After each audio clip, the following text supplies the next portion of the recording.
flapper about to fling off.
Ragin four-wheeler up here ahead of us. I don't know what they doing. They're high beaming all the trucks. Speed up, slow down. They might be drunk. What do you think?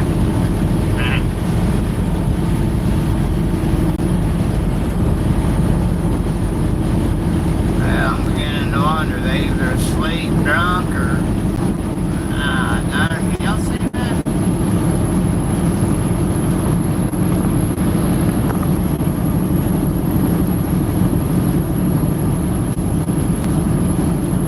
That makes a bad view, I guess. Arrow back out.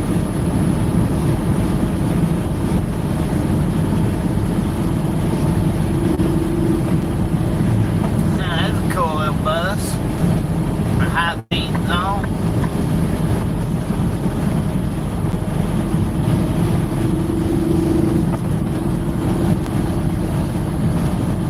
Cop back there at McCullough, Bessemer pulled a car over for a running with a high beat zone. I had to stop getting fuel. And had a car pulled over. I didn't know, but they had blue lights on. All I could see was blue lights flashing. I pulled up the fuel aisle, and the car pulled over to the fuel islands. The cop right behind them, which I didn't really get. I just pulled up there and got my fuel, you know. But when I went in to get some cigarettes, cop was walking in and talking to another police officer. The guy asked, the one cop asked the one, darn, look at that windshield. I just cleaned it.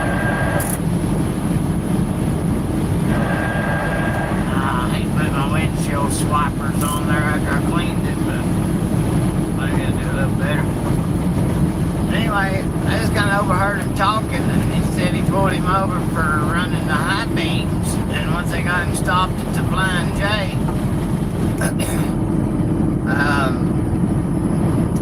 the car turned his high beams off, and lo and behold, he had a headlight out, and that was his excuse. Because he had a headlight out, and he didn't want to get pulled over for having a headlight out. But it's also illegal to keep your high beams on, whether you're following a vehicle or meeting oncoming traffic. Blinding me, I don't care. Well, ain't nothing we can do about it anyway, you know, really kind of sort of no big deal in a roundabout way.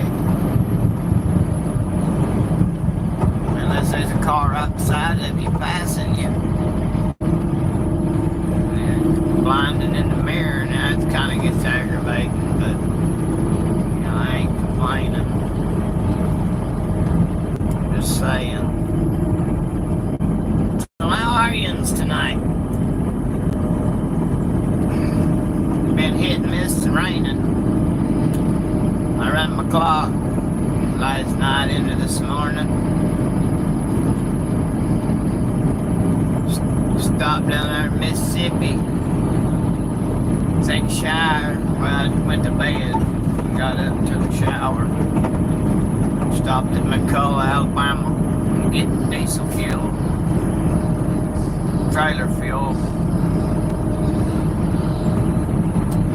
Woke up at 2 p.m. and I mean it was thundering and lightning like you wouldn't believe. Scared me plumb to death. Come on out here, 4-inch Wheeler.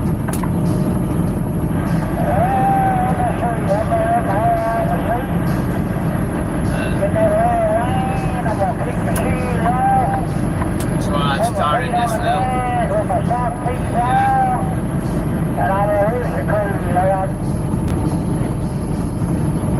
Yeah, we be careful. We being careful. How are you, Sal? Well, you've been on here before, ain't you? Really?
That Wheelerz, one of them that was road raging back there a little bit ago.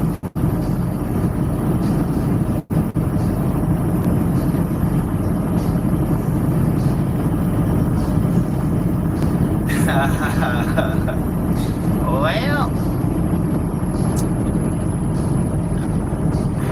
to peace, not that big of a deal, but number two, well, you make do. I've only had a problem once or twice ever in 30 years of trucking. Here comes that that car that was going so slow again coming up behind us. But, well, some people carry a bucket in the truck and garbage bags. But there's a YouTuber from California. He bought a chair toilet from, I don't know, Camping World or eBay or Amazon or something.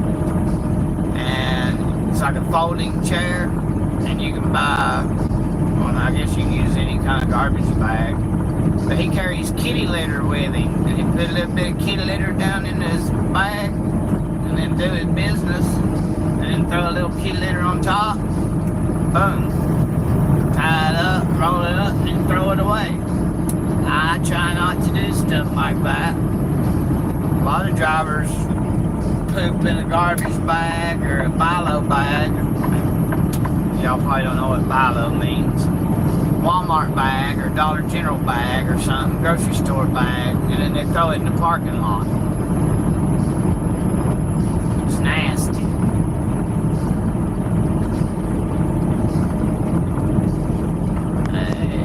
Happy the chinchilla. This thing ain't reading it to me. I don't care.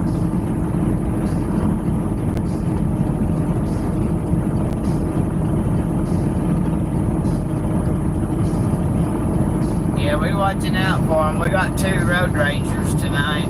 A white SUV and a black one. And 1 minute the black one will be running 40 mile an hour, next minute they're running 90 or, well, I don't know. But I do know they was doing 40 though. Happy the chinchilla. I like it.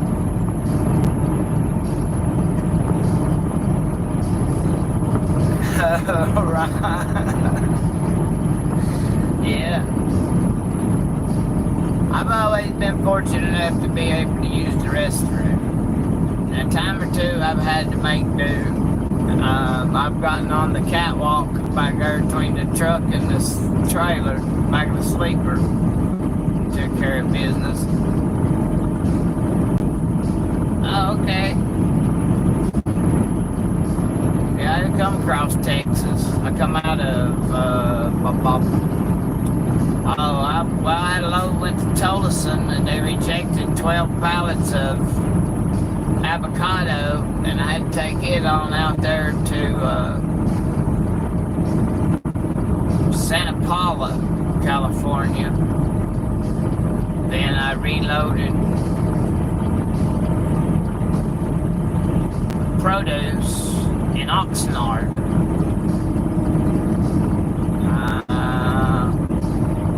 I don't have a lizard count. I have a count on how many times I've let a lizard use my city radio, though. I can probably count you that down. I don't know, at least 15 times back years ago. But you don't see them much anymore.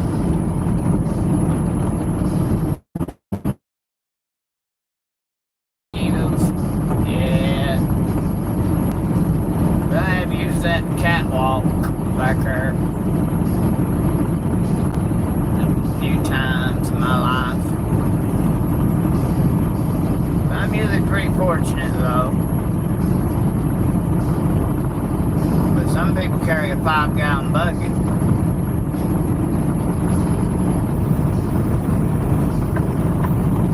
That needs a wrench. Sal? There. Got nothing around me. No, I did not mean to do that. Son of a bitch.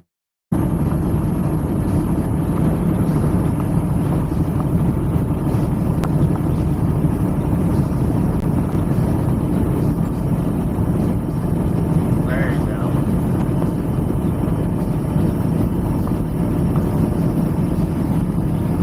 I don't ever get to do Del Taco. I think you got a wrench by your name now, Sal.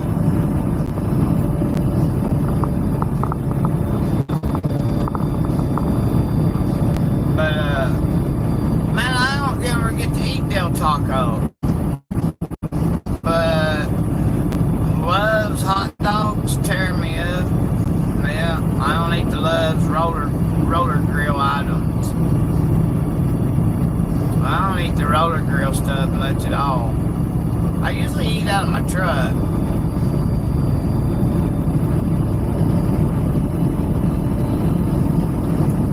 Oh, first year? Really? Awesome. Are you enjoying it? Now, by making the moderator, don't just go deleting people that, you know, I'm pretty thick-skinned. I can handle you and say whatever, unless we're talking about, you know, stuff that's real bad, like rape, you know, or talking about little kid stuff. No, we don't do that. But I handle about anything y'all want to say. So if somebody gets on here too sideways, y'all can delete them. I'm loving it. Cool, man. Awesome. I'm glad. Absolutely awesome. I hope you're with a good company. And I hope they treat you well. Just remember, swing wide. Be careful backing in. It don't matter how long it takes you to back in. Oh yeah, Happy Chinchilla here. You need a wrench by your name. I ain't got no traffic around. That is moderator. There you go, Happy.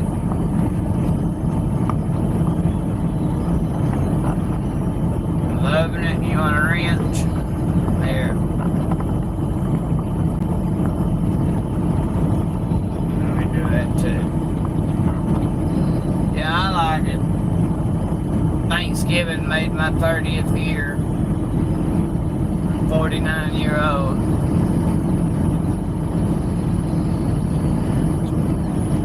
But you probably ain't gonna get rich doing this. You're welcome, my neighbor. Oh, life on the road's pretty good. I'm pretty fair. Not great. I choose to stay out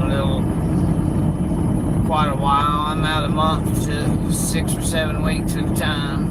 Used to stay out 2 to 3 months at a time. I'm trying to do it about every month, every 30 days, but it's not bad. You gotta keep your eating expenses down though. And that other guy,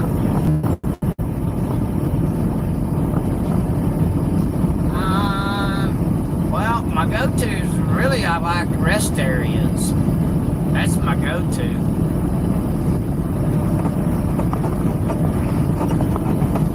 But for big parking, you know, your Petros and TAs are usually pretty good sized parking spots.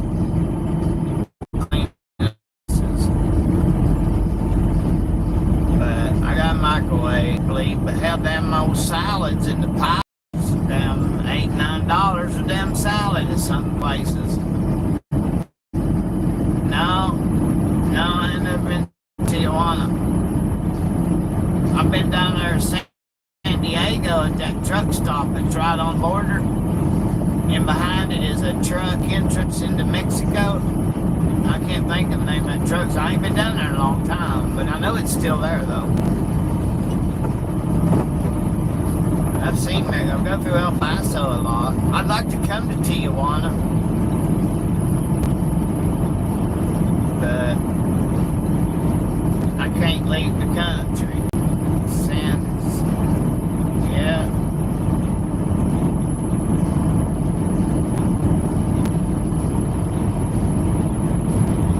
Yeah, I really would like to go to Mexico and visit. I guess I could walk across and walk back somewhere in the middle of the desert.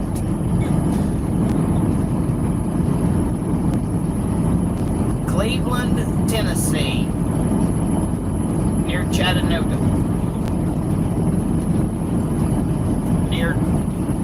I'm north of Dalton, Georgia,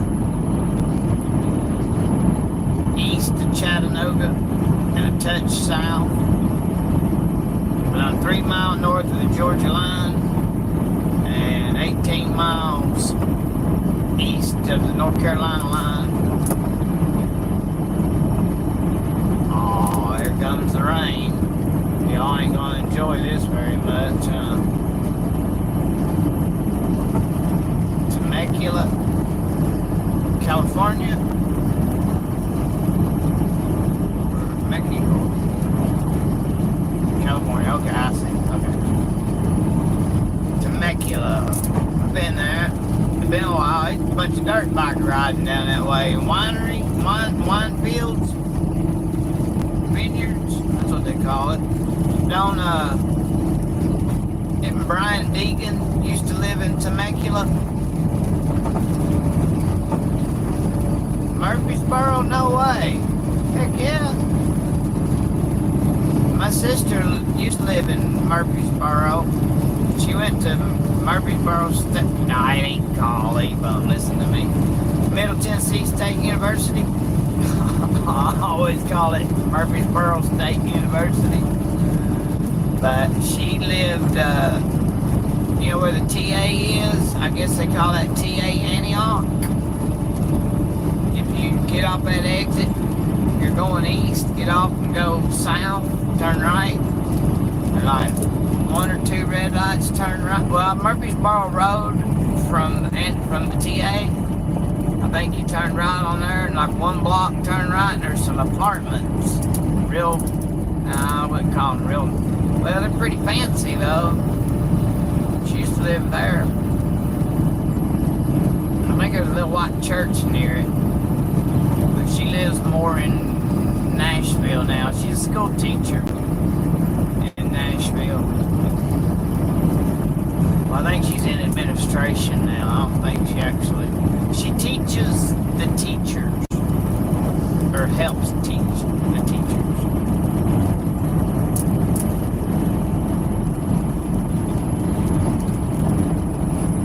I had a friend of mine back in high school. They bought an old bus. It looked like the Partridge Family bus. If you all know what the Partridge Family's TV show. And the bus actually really looked like the Partridge Family bus. Colored up, just like it. And they loaded the dirt bikes, Honda CR250. They loaded two in the very back. And then had one inside. He had a practice bike and a race bike. And then his buddy, Darren Rowland was his name. And his cousin. I think his cousin's name was Darren as well. But anyway, they loaded them bikes up, no Partridge Family bus, and took off out west to go race motorcycles. I don't know how far. I mean, he come back. He stayed up there for a year, but they set up shop in Temecula. They rented an acre of land somewhere there that had a septic tank on it. It had a house, and the house burnt, and the foundation pad was still there.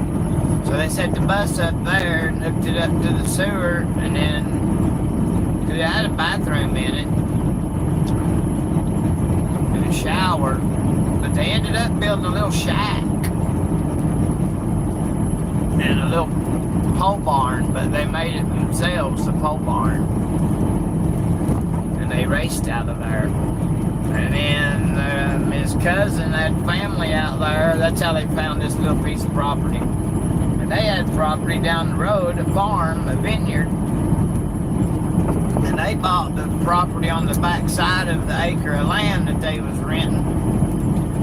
So the owner, the guy they was leasing that land from, ended up selling that land to his cousins, and so they just opened it up, and they was out there for a couple of years. They come back home. They bought a car out there and drive the car back home to visit family and friends. But they didn't make it big. But they made money though. I mean, race money. You know, first, second, third place. I don't know what that stuff pays.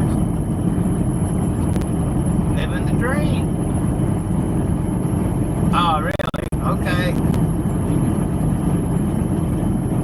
Them my mom and dad owned 20 trucks when I was a kid. But we had all flatbeds and tanks. Dad always said stay away from the refrigerated trailers. But I love it. Plus I got an extra alternator, an extra battery. The truck alternator goes out, you know, I'm gonna cut my jumper cables and some zip ties and go on down the road. But I don't know. I pulled flatbeds. I mean, that's what I grew up, covered wagon.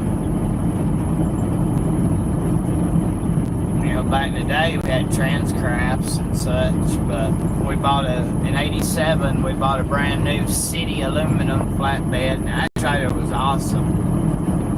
389 Peterbilt.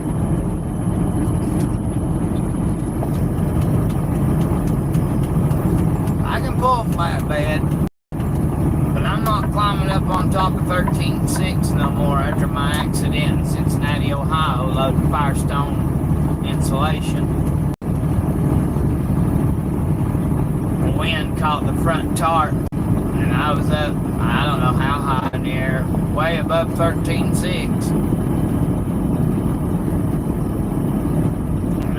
You know, I was up 10 feet above 13.6, so I was way up there. And I came down and grabbed the metal strap holding the insulation together.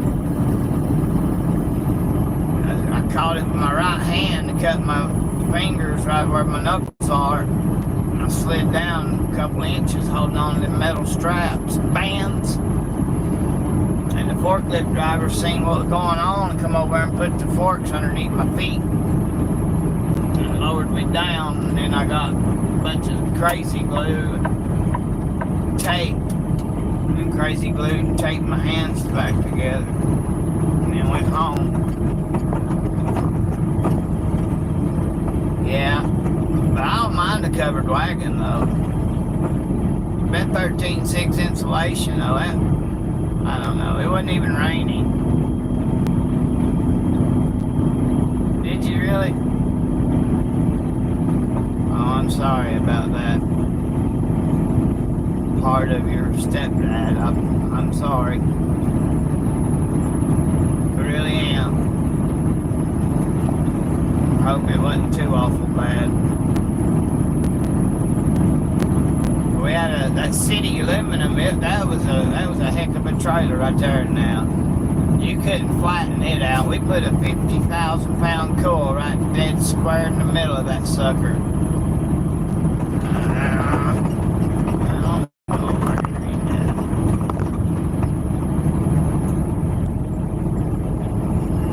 Okay. Really? Yeah. But I was born in Ohio, but we run up there in Philadelphia and Baltimore. That was where Dad ran. Alcoa Aluminum, Alcoa, Tennessee, Maryville. Anywhere in the Northeast, Baltimore, Philly, Pittsburgh. But when we was in Ohio, we hauled for Armco Steel out of Ashland, Kentucky, which it changed to, crud, Ruckers. I can't think of the name of it. Chinese company bought them. I'll think of the men. But, yeah, I've been to all the steel mills, all in the Northeast. Bethlehem Steel, U.S. Steel, Pacesetter Steel. I always liked going to Pacesetter. Pacesetter was one of my favorites. Bethlehem Steel, Bethlehem, Pennsylvania. What's that point? Something point? Oh, I'm way behind.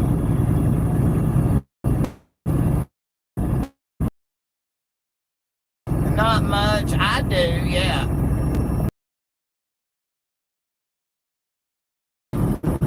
So he said, you know,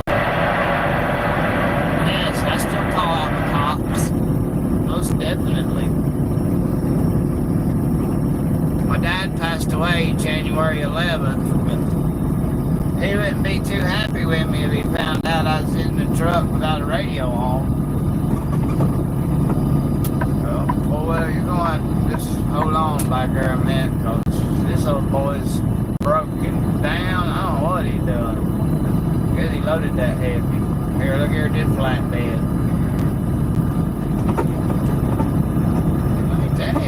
load. Oh, he might be one of the ones that was on the side a minute ago.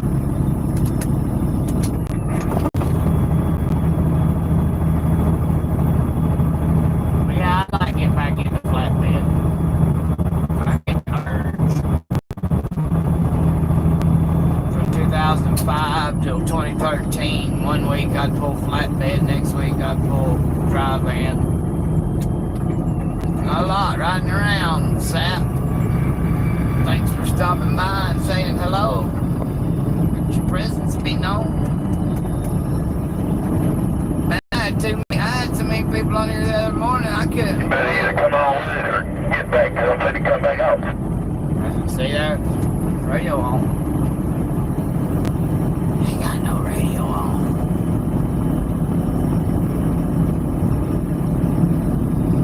Yeah, there was like 80 or 90 people in here when I got to Walmart in Dallas. I was like, oh my God, really?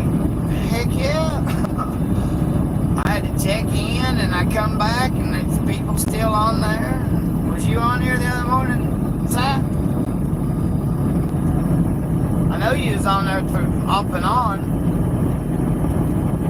But when I was pulling up to Walmart, it was like, I don't know, like 80 people. And then I was talking about going to have to get off here, and it went down to 20 or 30. And then I checked in with the guard to come back out. It was like 89 people. And I didn't want to shut it down. I mean, I really don't want to shut it down if I got anybody on here. If I got one person watching and listening to me ramble, you know, it's humbling.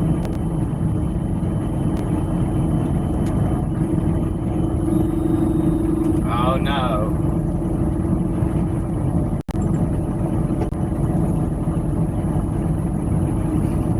Oh, I know what you mean by that paper door. You mean one got it taped on there? Probably got another name underneath it. You know, back in the day we did that somewhat, but it wasn't for the reasons that these companies from other countries, they're doing it for complete and total other reasons. But my dad only did it a time or two, ever. But, you know, back then we do trip lease somewhat, but, you know, they tried not to trip lease. I ain't even heard that term used in quite a while, other than the other day on one of the YouTubers. Sammy makes sense, or I think it was Sammy. Sammy lives right down the road from me. If y'all know who Makes Sense is. I call him Sammy Makes Sense. Makes sense, not dollars. Or whatever. Dollars makes sense, make dollars. But I really enjoyed pulling the covered wagon with my dad, though. I could do all that. But I don't like tying down. I don't like chaining down coils. I mean, I can do it. Well, I'd have to ask somebody. I'd ask somebody before I did it. But I could pull coils. I'm just worried I might do something wrong in my anchor points. That's all. But I mean, it wouldn't be like I'd have to get somebody physically out there to help me. If I just had somebody on the phone that I could call and talk to, I could do it. And pipe, I know how to pull that. You know, shingles, pipe, any kind of pipe, plastic or metal, wouldn't matter. I know how to do it. Yes.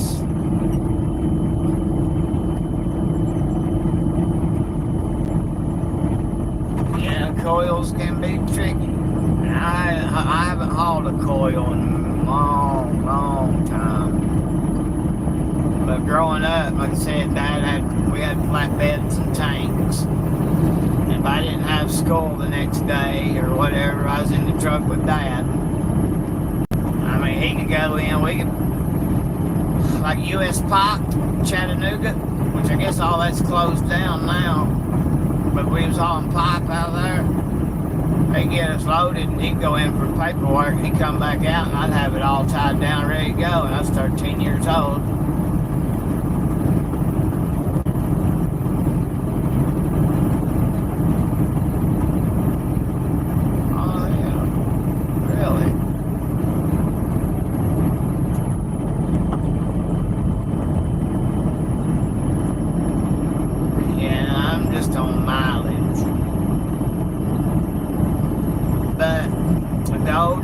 My dad and grandpa always said, what works for me may or may not work for you. What works for you may or may not work for me. Therefore, this company I'm with might actually be a better fit for one of you all, and your company you're with may be a better fit for me. You know, and vice versa. But my company's a good fit for me. I love it here. I don't ever want to go anywhere else. I love everybody I work with. As far as dish smashers, LOL dispatchers. I lost my dispatcher not long ago, though. They laid one off. I really liked him, but the new dispatcher, she's good. She's great.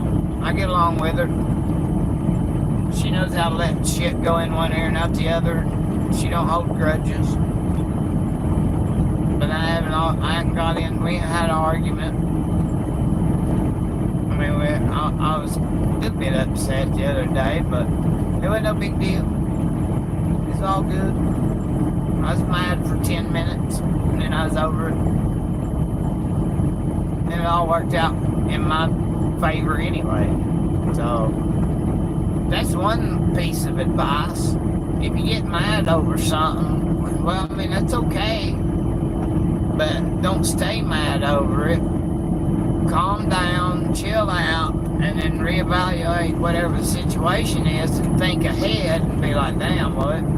I didn't have no reason to be mad over that. And usually, that's what it turns out. And whatever it was you was mad about actually turns out to be better for you anyway. Not all the time. But if you get mad at a company or a dish smasher, and you're driving down the road, you're madder than 9 blazing hells.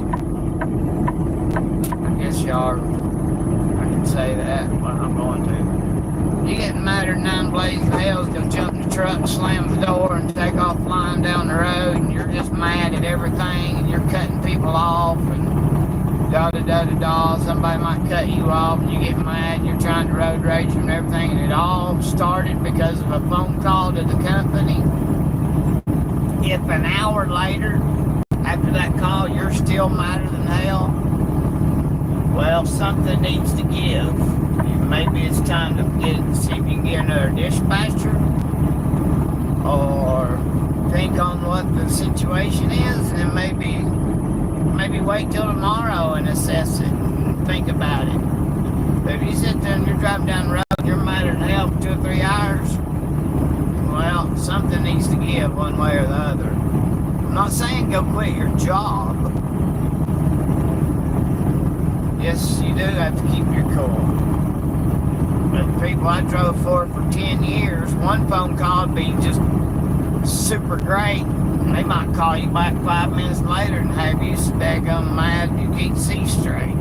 You'd be out road raging, running 100 mile an hour all over the place for no reason. I ain't never drove for anybody that was, not until 2015. I was used to screaming and cussing, ranting and raving all the time, multiple times a day. And now I don't even talk to nobody. By text, they'll send me my load info on that Strategy Live app. And then if there's some kind of details I need to know about or whatever, they'll shoot me a text or I shoot them a text. But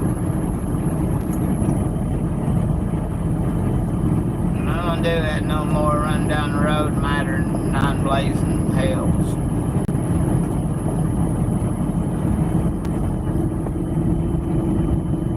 There's another guy that does YouTube that works for this same company I'm with. I stumbled upon his channel the other day.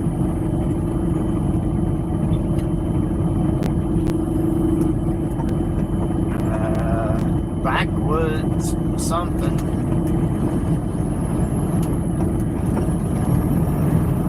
I just happened to stumble on his channel. I reached out to him, said hello, hey, hi, and howdy, welcome to Amistad.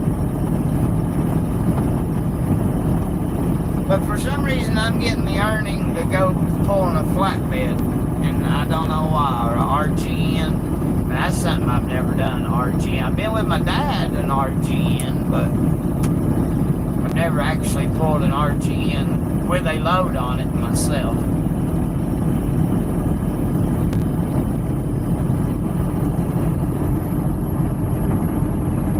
You got there parking lot? They ain't got no radio on.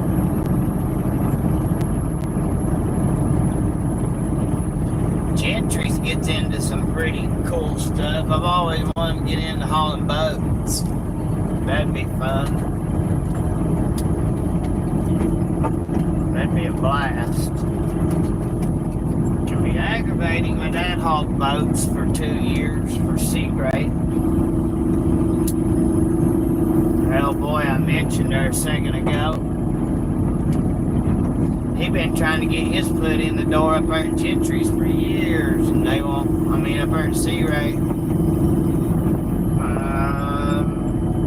No traffic, no traffic.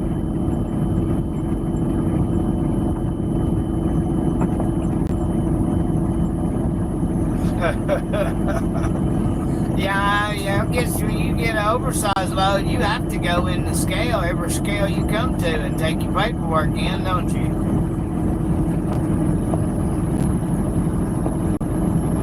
Gentry's does, you know, oversized. They film.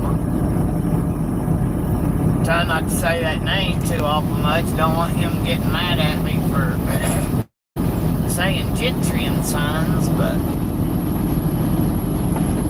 they do a lot of oversized up there. I've always, well, I wanted to go to work for them, but I haven't, and I probably, I don't know, I might one day.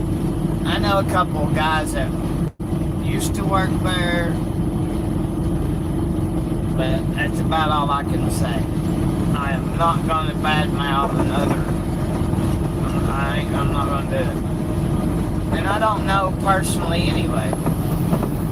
Yes, I've spoken to Tim Gentry on email a time or two, and he seems like real good people. I've spoke to him on Facebook Messenger. I've never met him. But skateboarder ahead. I don't know. He's got drivers that's been with him for many, many years. Then you got your job hoppers, and every company's gonna have job hoppers, so that doesn't really reflect on a company's, you know, operations at all. I got friends that do job hopping, and, you know, what works for me won't work for you. What works for you won't work for me. Da da da da da. I left Amistad the first time I was here. I cried all the way to Union, Mississippi, and I cried all the way back home. It's 356 or 406 miles from my driveway to Union. My wife was with me and my daughter was following us, and we got down to the Alabama line on I-59. I told my wife, I said, call Allie and tell her to stop at the rest area. They pulled in the rest area, and I was like, you can ride with her the rest of the way now. And she's like, what? And I kicked my wife out of the truck, LOL. I tell you, you need to go get with Allie, because I don't know what I'm going to do. And I told him, I said, if y'all look in the mirror and I ain't behind you, get off the next exit and make a flip and go back home. They're like, what? I said, I still don't know if I'm going to quit or not. And I quit. And it sucked. But I was able to be at home with Dad. I was able to take care of his doctor's visits, and that was the main reason. I needed to be at home more. And honest God, it just wasn't going to work. They let me keep the truck at home for about 2 or 3 weeks. After I told them I was quitting. And then I called them and told them, look, I got to bring you your truck back. Well, you can keep it there, it's okay. How much longer do you need? A month or 2? Just keep the truck there. I'm like, what? But I needed more time than that. We had some major doctor appointments and stuff coming up. And I couldn't hold a brand new Peterbilt 389 there forever and it not be making money. So, oh Lord, I'm still stuck way up there, y'all.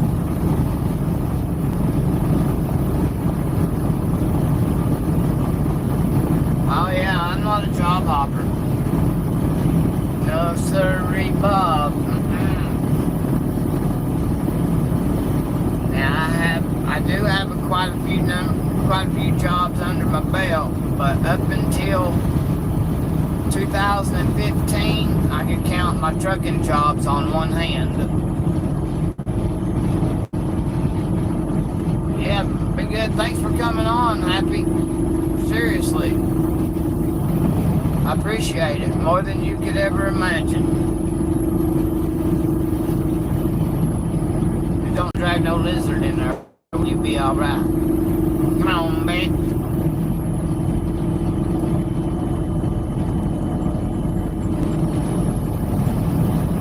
10-4, neighbor.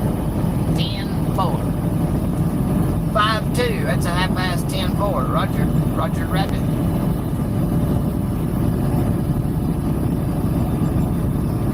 Here at Georgia line. Big old Georgia Beach. Changing time zone. Crossing border. Entering Georgia. Time is 4 a.m. Wait a minute. Have I done crossed the time zone yet? 3:51. Yes, I done changed. I guess that GPS said it a second ago, didn't it?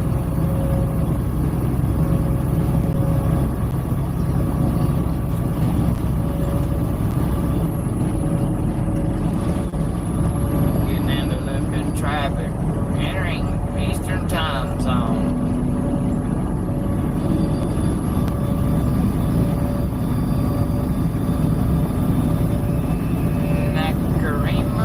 Nakarima. I'm probably butchering that name up, ain't I? Boy, I've missed a bunch of those. Oh, yeah, good night.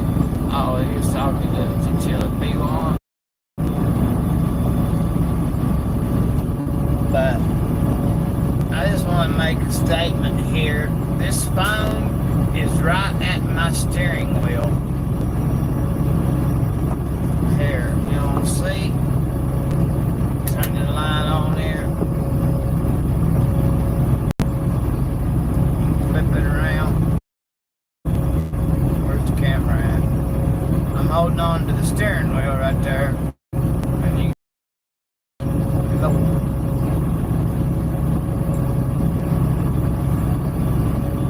Yeah, I cut all my hair off. I'm gonna put my hat on so I don't look so ugly, huh? Still probably don't help none, but anyways. But that's how close the steering wheel. Look, I was taking it down there too.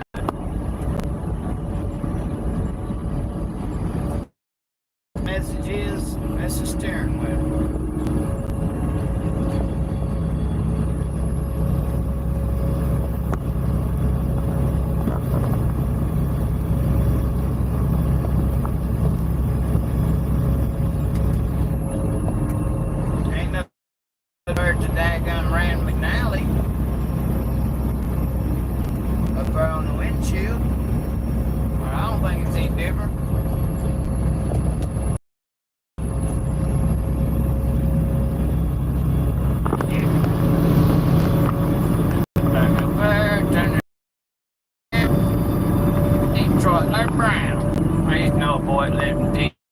called him Brown. I don't even remember what his first name was.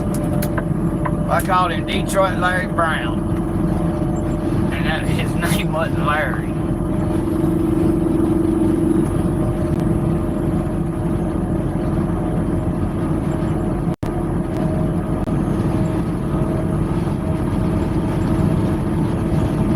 Oh, okay, American backwards. Okay.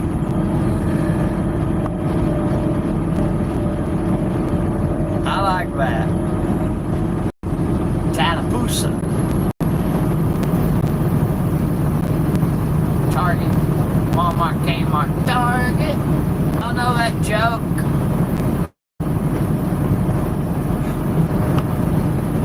Dang it. Strategy Live app is keeping on popping up there saying something about Strategy Live is shutting down or something, or trying to upload or something.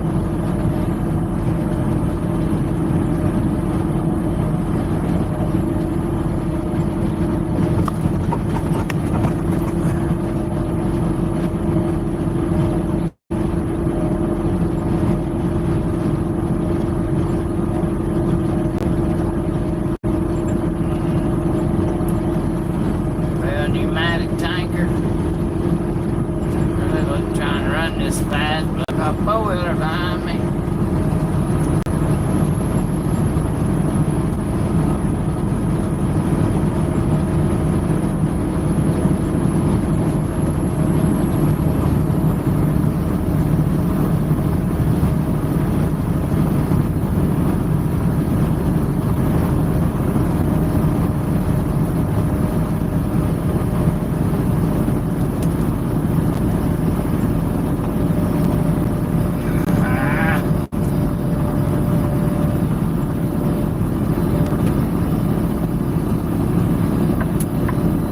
Got one on the side over here.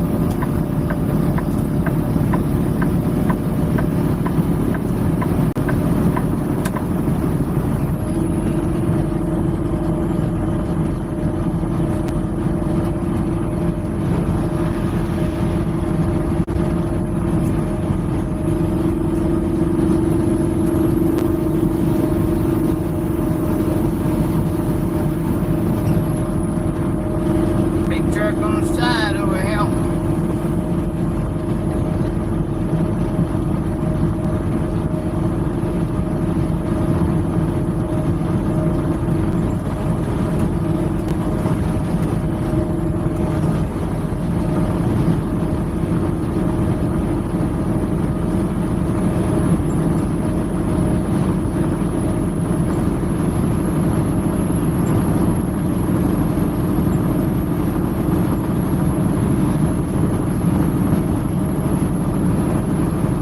Why you motherfucker want to speed up and slow down like that?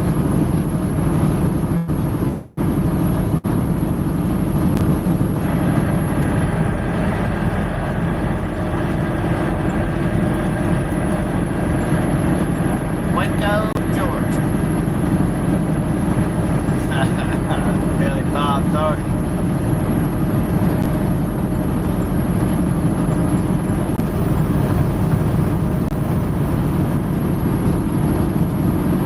Yeah, I'm not a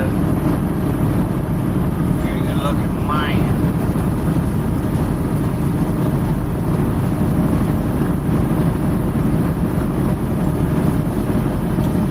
Cut all my hair off years ago. And then I cut it real short the other day when I was at home.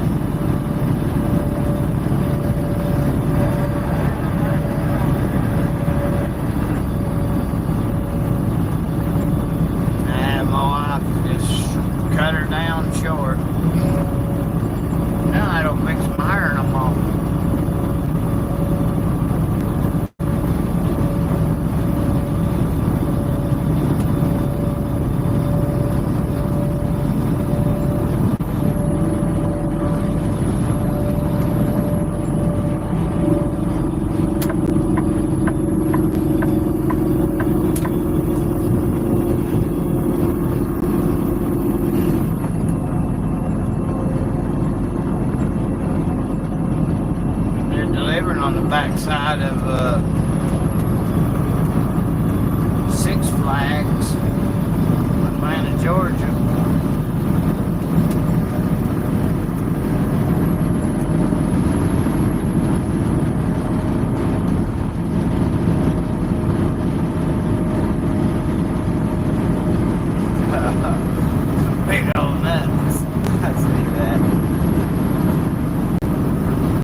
if anybody might try to put a timeout or block or delete their comment. I don't mind.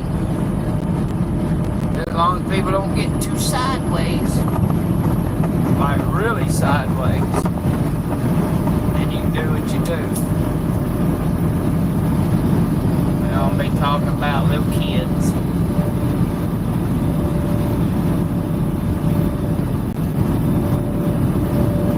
We're not going to be talking about murder, rape. But anything else you're welcome to say. I don't care. Somebody gets on here trying to talk porno stuff, aimed towards little kids or women. We'll have to stop that. We won't be able to do that. I had somebody on here a couple of months ago.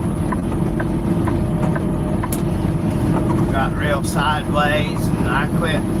I just stopped altogether because it happened 2 days in a row, and then I figured out how to block them. And I think it was the same person. Later I figured out how to block. I think it was the same person, a different account, because the words was typed in the exact same way. And I didn't go live on YouTube for a long time. Because I don't want to get in trouble for stuff like that. I just get on here and act stupid. So...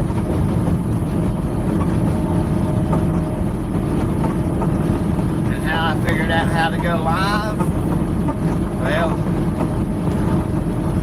I watch YouTube. I'm big on YouTube. I like to watch all kinds of YouTube. Trucking stuff, powerboat racing stuff, you know, cocaine cowboys, Sal McGluden, Willie Falcone, Barry Seal,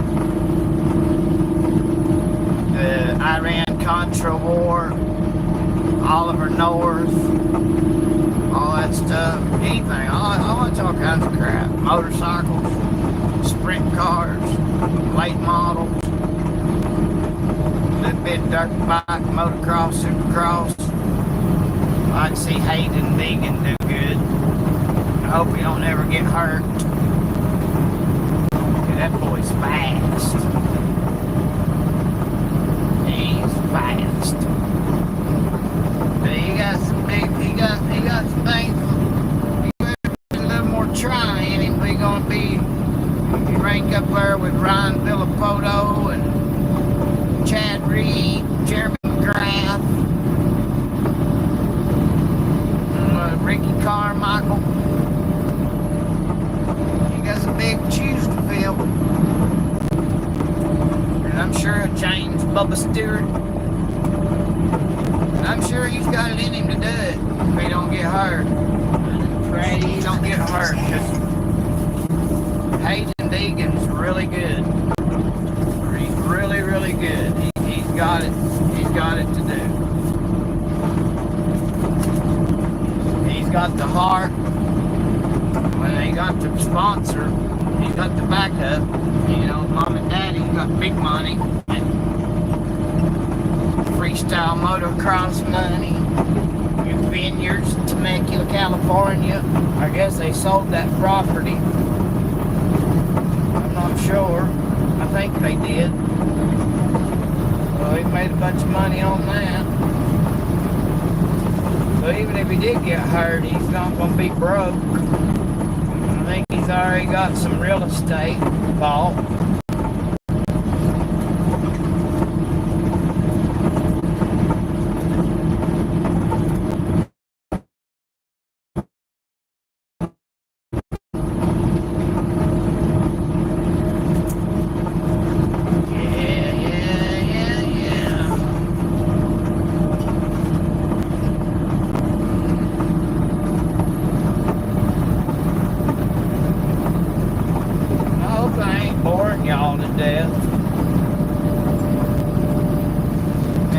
videos and upload them like these world famous YouTubers. That takes time, effort, knowledge, well, mainly time and effort. It's real easy to click that plus button and go live. I'd like to get back in riding dirt bikes, but I don't have one anymore.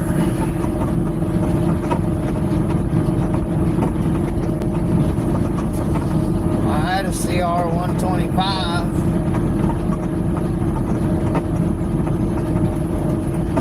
I had a Honda 250R. I had a street bike, but that's a long time ago. I had a Harley. Dad bought a Harley with some money I'd given him.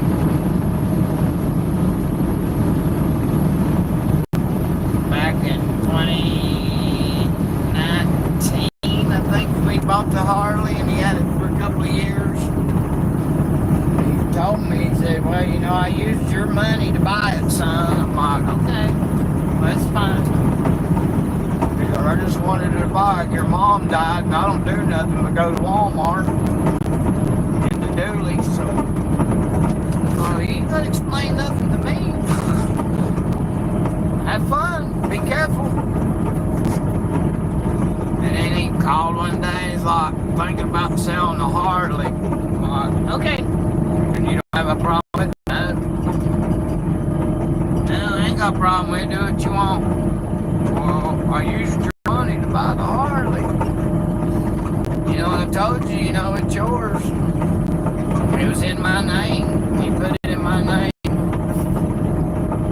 But our name's the same, though, but he registered under Al Nunnery instead of Albert Nunnery. That way there wouldn't be no discrepancy. Speed limit reduced ahead. But it's all good. I can replace it now if I want to, but we're not going to do that. I'm blessed. Right now, I'm not very, very blessed. I'm fairly blessed right now. We're going to save some money.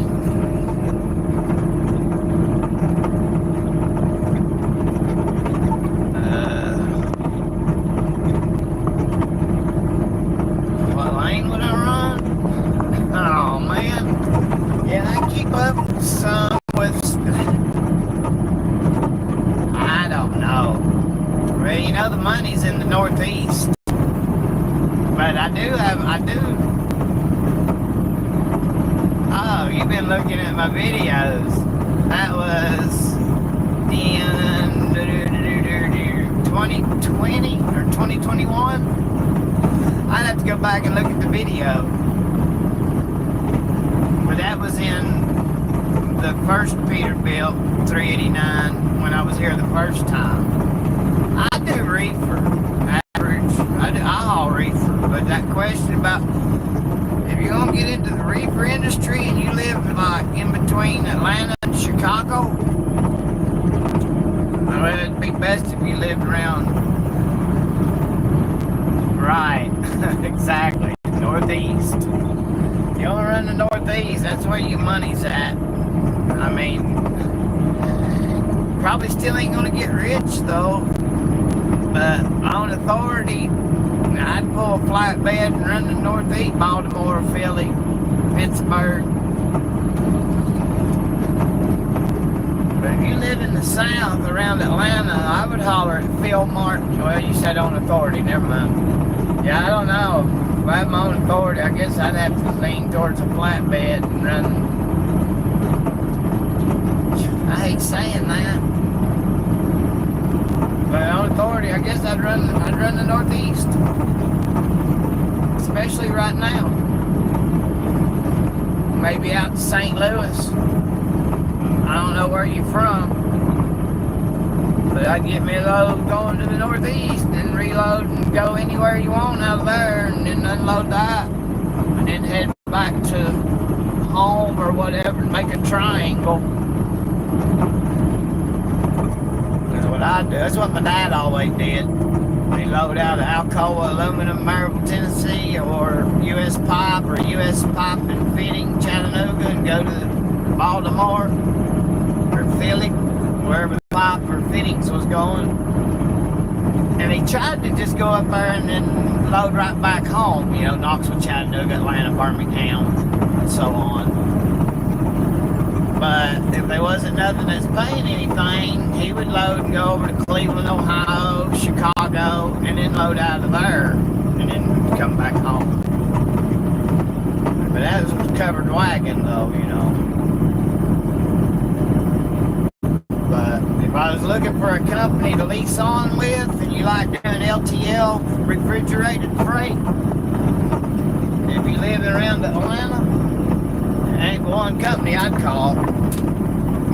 I'd call Miss Cheryl at Phil Martin Transportation. But they don't have a whole lot of trucks, though. It's all owner operators. And they run chicken to Chicago and LTL freight back. I worked there for 3 years. I drove for my wife's stepfather. And I made good money doing it. Everybody doing it makes decent money. I mean, now you'd have to say decent because ain't nobody getting rich. But that's one of my goals. If I ever buy a truck, if I ever do buy a truck, I'm calling them first. That'd be my first go-to.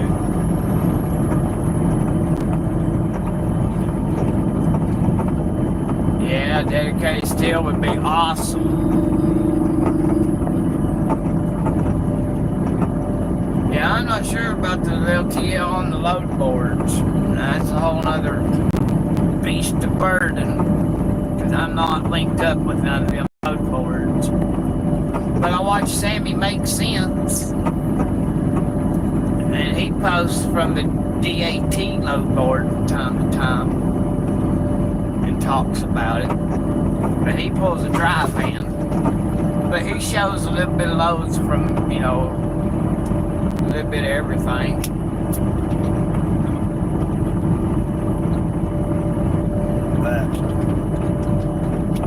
But back when I did the LTL out of Chicago, though, we hauled heavy. I mean, I got caught one night with well, actually it was 2 loads. It was actually 3 loads, but one was an LTL, and the other was two full loads. One was 44,000 and some change, and then I got to Stampede Meats, and they took, well, I had 44,000 and some change, and then the load on the 20 pallets on top of those pallets was 34,000. And I went to Stampede Meats in the old stockyards of Chicago, and they pulled everything out of my trailer and double stacked. They put the 34,000 pound load pallets on top of the 44,000 pound pallets, and then they pinwheeled them. And then I picked up 3 or 4 pallets from Stampede Meats and left there on a Friday night. And I was going around the scales of Waddy, Kentucky, Simpsonville, Shelbyville, whatever, I-64, between Lexington and Louisville. And I went over on Route 60 to go around them. And I got called over there. So I was in a cab over. And I was under the length ball for back there, but I had a 102 wide spread axle reefer. And I was over width. And he didn't give me a ticket, but he chewed me out. And we stood there and gave me a DOT inspection, all that crap. Wanted my paperwork. And then he kept saying, you got more freight in here than this shit. I just give him one set of bills. Well, I give him 2 set of bills. One for the 34,000 pound load, and then the 3 pallets. So I knew he could figure that up, you know, and know I was under 80,000. And I had that other bill hidden. But But he kept on. He's like, I know you got more than that on there. And he's like, we're going to go up here to this next little road, turn right. And we're going to go over the interstate. And we get back to I-64. We're going to go back west to the scales. And I'm going to weigh you right quick. And then we'll go from there. And I was like, sir, I don't really want to go back to the scales. I'm trying to go east and south. I ain't trying to go back west. Well, we got to get an accurate weight on your truck. Oh, man. So we get over to the westbound get-on ramp for I-64 West. He was in front of me. And he turned to get on the get-on ramp. And I went right by the get-on ramp. And then I put my blinker on to get towards Lexington.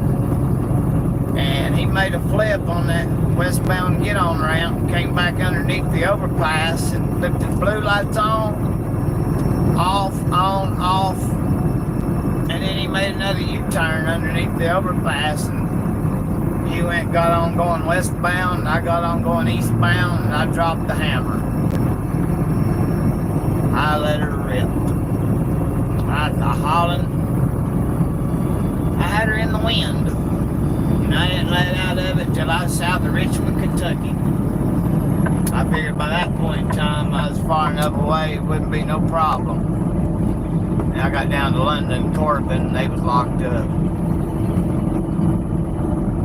But I don't remember what that truck weighed, but you can guesstimate about 35,000 pounds, I guess, plus or minus a few thousand.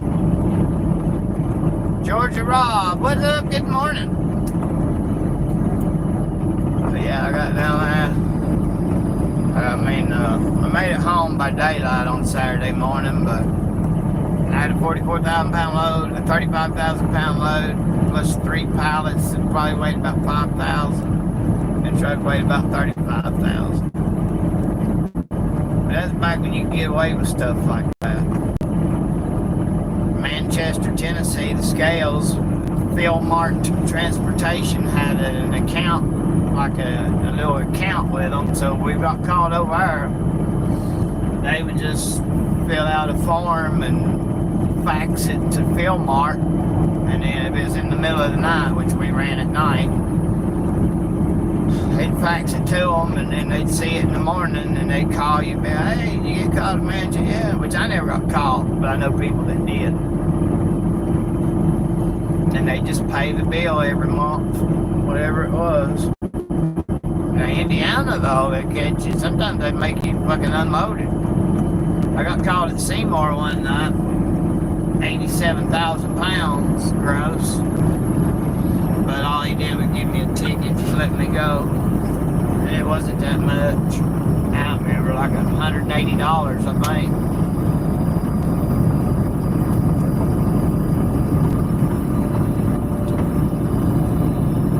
Average bass angler, good morning, good morning. Yes, sir. Blessed we are. In the name of the Father, and the Son, and the Holy Spirit, amen. Amen. Pray for good luck, good health, patience.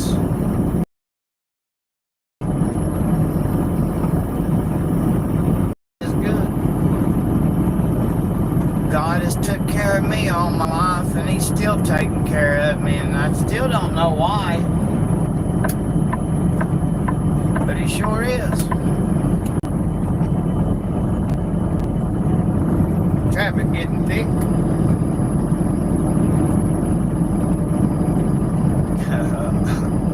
Wheels on the truck go round and round, round and round, round and round. Wheels on the truck go round and all through the town. 10 mileages.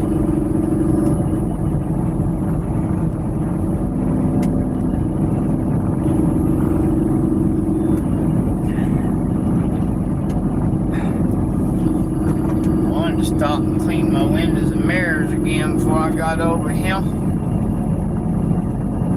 The time is 4:20.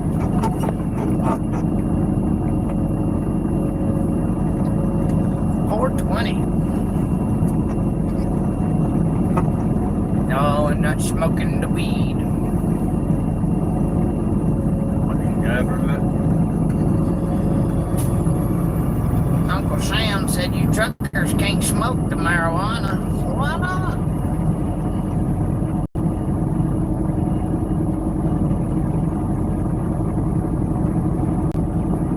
Kind of sort of not fair. I'm not trying to go in. I guess I am. We stumbled on that number 420. Play kerosene song. I don't know that.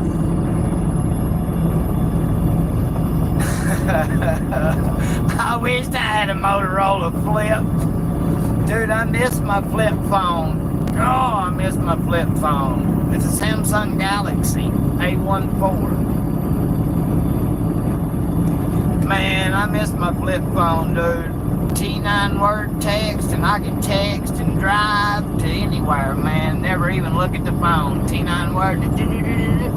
I can text it up and send and never even look at it. Never even look at it. And if I try to text and drive, oh my God, I would be wrecked. I'd be upside down and somewhere. I cannot text and drive. Absolutely no. No way can I text and drive. No way.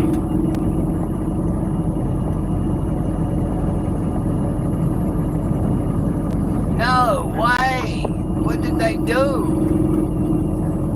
Company paid it? Holy moly. Did they make you unload it? Or did they let you go?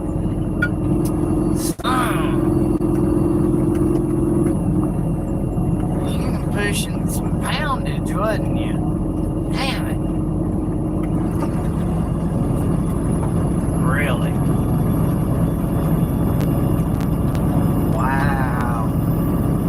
Wow. Yeah, 'cause I don't know how they do about overweight today. I don't know. Yeah, we got the popos out now.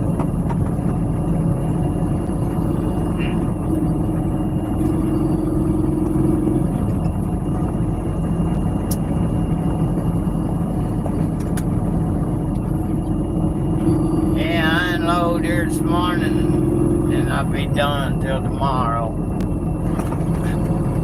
Well, Wheelerz.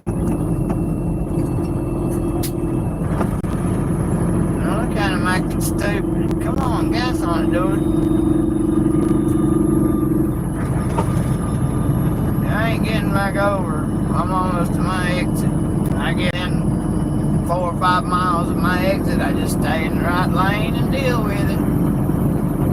Every time I try to get out there and pass, and I could be 6 or 7 miles away. Well, right now it says I'm 6 miles to the exit.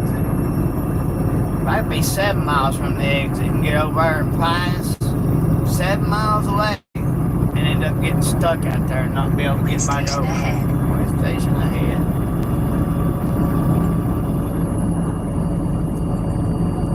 Really? Yeah, Georgia did away with the digital scale bypass systems. 5 miles, take exit 44 on the right, onto Martin Road toward Austell.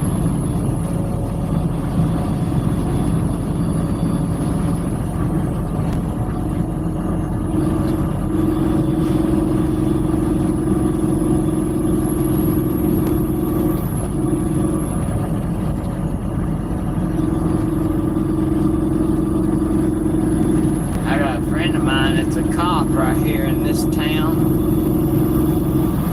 Well, I think he works at the jail now. I'm really not sure. He works for Douglasville Police Department.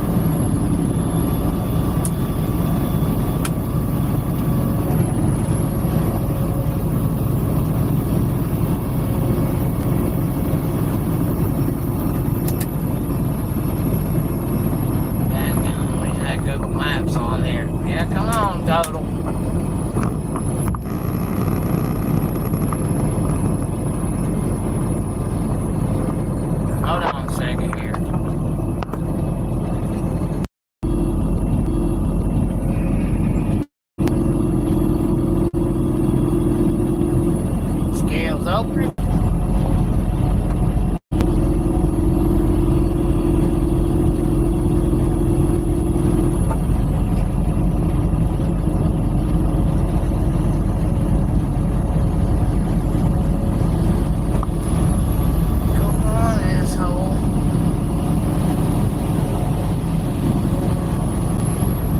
like a cop.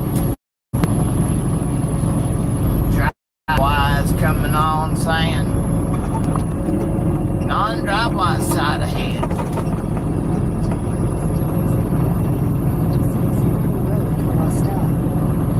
Well, I'm going to have to call it a video here in a minute, y'all. I just started because that road raging car,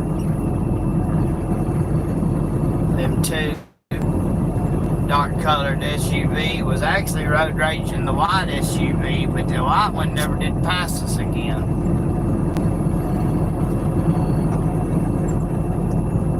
Dude, I'm flattered, man. Y'all are awesome. Yeah, I'm dodging it, blowing it. Actually, there ain't nobody in there, so I'm not really blowing it.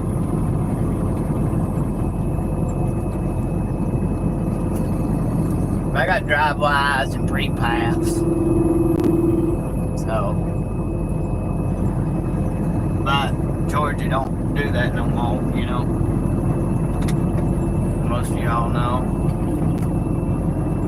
I don't know if that right lane makes my exit lane or not. I've only been off his exit time or two coming east. In half a mile, take exit 44 on the right, onto Martin I Road guess toward y'all can hear Austin. that, huh? In half a mile, take exit 44 for Georgia 6 Thorny Road toward Austell.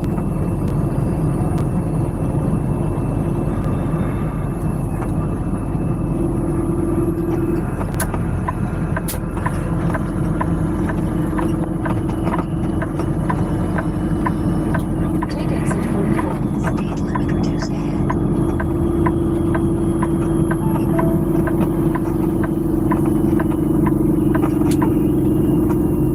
Continue for 2 miles.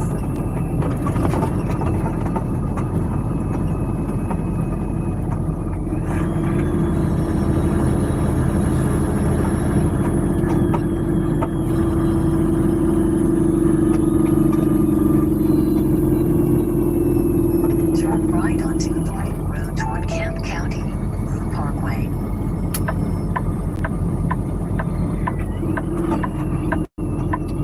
Hey, I never get the green light right here. Well, I'll never come off this exit.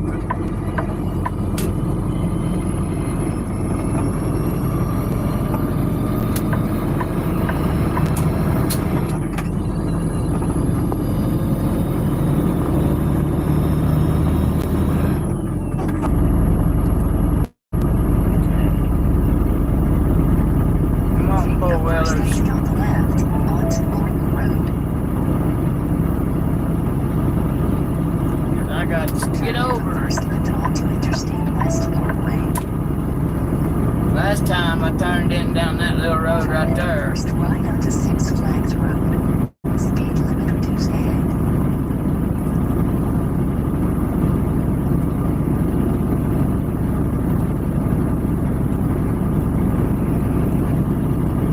Just looking at maps, but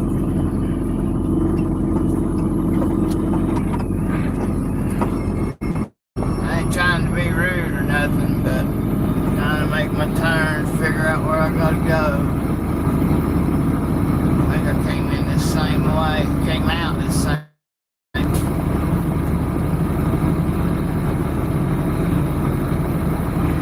Turn left onto Six Flags Road. I'm on the back side of Six Flags amusement park. Somewhere right down the road, right around there.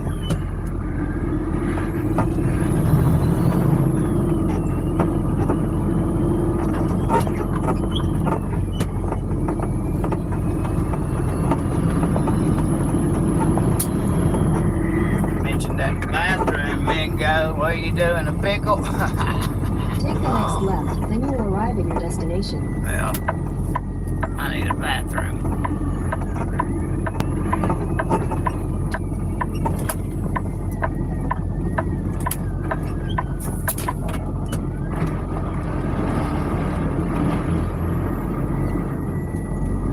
Okay, guys, I'm gonna have to get off here. I'm at my delivery spot. You have arrived.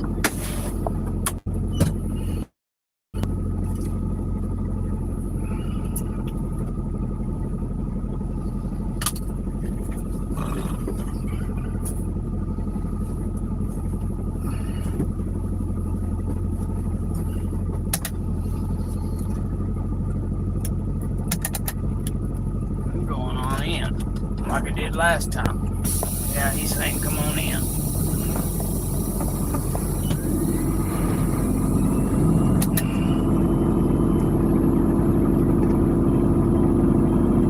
There's somewhere to park over here out the way.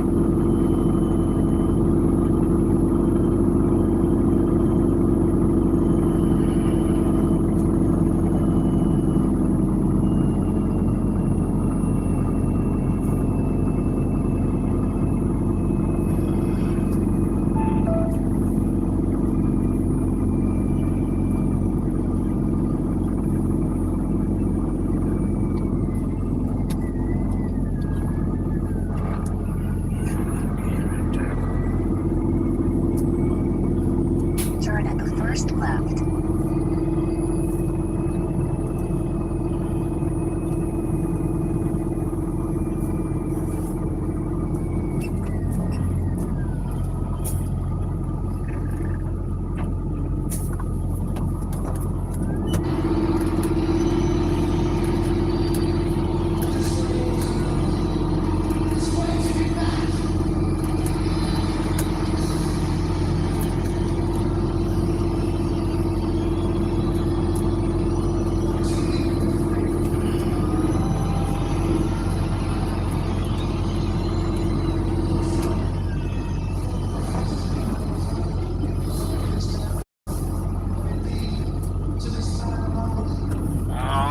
Something started playing on the YouTube. Oh, it's Def Leppard concert back in the 80s or 90s. Narrow road ahead. I'm gonna clean my windows before I go check in, though. I can guarantee you that. I can't see a daggum thing.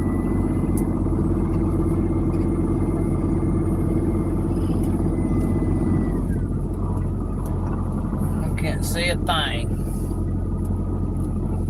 Well, I can see good enough to get back in. If it was close quarters, I wouldn't be able to. I promise you that.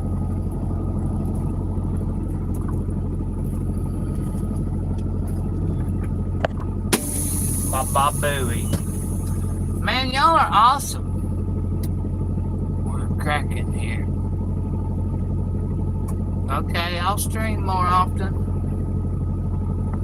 You dodge, yeah, I dodge them. I usually turn off all my extra lights, you know, chicken lights, and my eyeball lights up on the windshield.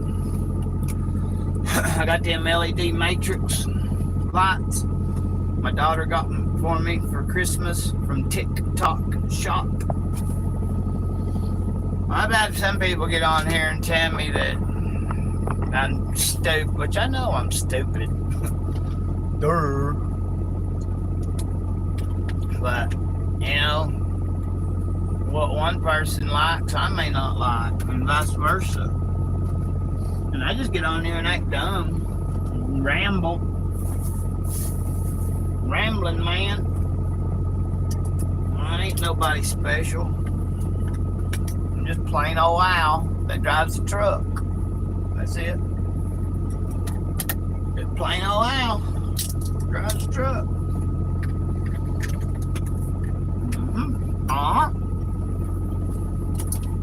Let's see what kind of mess we got in here. How bad? What do you think? See inside the cab of my truck. I really don't want you to, but we're working, so it's a little messy, okay? Oh man, my bed's halfway made up, but see, I set my cooler bag there.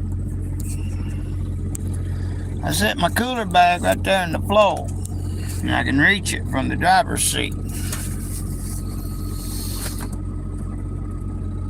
Yeah, I didn't make up my bed totally, did I?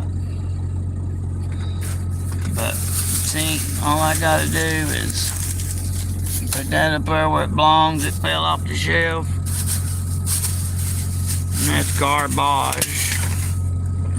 Cigarettes.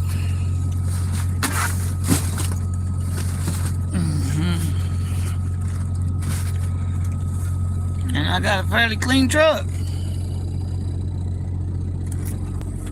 For the most part. It is trying to. I do need to straighten it up. I don't like a messy truck.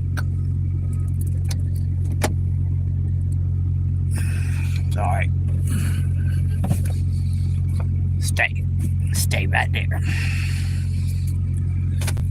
Stay right there. Hey, I bought a new mall box the other day. It's well, it ain't a skull candy, I can tell you that much. Power, I don't know. Power Pack Duo XL, 10,000 mAh. I'm not promoting this because I don't know how much I like it just yet. But I don't like being without a malt box, aka I don't know what you call them. Do y'all know what you call them? A malt box? You know what I'm talking about? Charges up your phone battery. Get the dog straightened up here.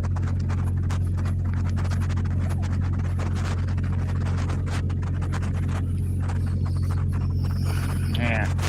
Oh, Lordy mercy. And dryer sheet. It helps keep your truck smelling better. Since I smoke cigarettes. Watching Captain Kangaroo, and don't tell me I got trucking to do. Counting flowers. Yeah, I don't have a whole lot in them cabinets though. Some window cleaner. Water. You never have too much water. I'm trying to learn all this, y'all. I'm trying to figure out how to go slow when I'm moving the phone around. But I mean, my sleeper's pretty good size though. That microwave. So they still got the sticker on. I ain't used it but a couple times. Yeah, I got a mess right here. But since I got 18 people on here, I'll tell you a quick little story. Well, see, I got towels in the floor. And the reason for the towels is, look, towel in the pasture floor. Now, I got a mess up here at my feet. I apologize. And my driving shoes. We don't wear flip-flops around here. I have my driving shoes. I have my outside shoes. I have floor towels. I call them my floor towels. And they'll probably look familiar to some of you truckers. Yes, they came from Pilot. Sure did. But you keep floor towels there and between your seat and fold them up. And look here, check this out. Gotta clean that floor is. So if something comes up and I want to show off my truck, I can move that knick-knack box, which is an old ice cream tub, and move my pin lock, which has got my coffee and Mountain Dew sits beside of it, and I use that. That pin lock helps. It makes another cup holder. So if you need an extra cup holder, you buy you a pin lock. It's an awful expensive cup holder, but it does work. Now my that pin lock is broke. The lock cylinder came out of it. I still have the key, but the lock cylinder came out of it. CB radio? Yes. Nothing fancy. It's my dad's last Cobra 29. He passed away January 11th, and I took it out of the dually, and I've got it in here. I have a Striker 955 HP that my boss bought me for our anniversary last year, and it's at home in the box under the bed. I really like my Striker 955. It is something else. It's a hell of a talker. But I don't want nothing to happen to it. I don't want nobody to steal it.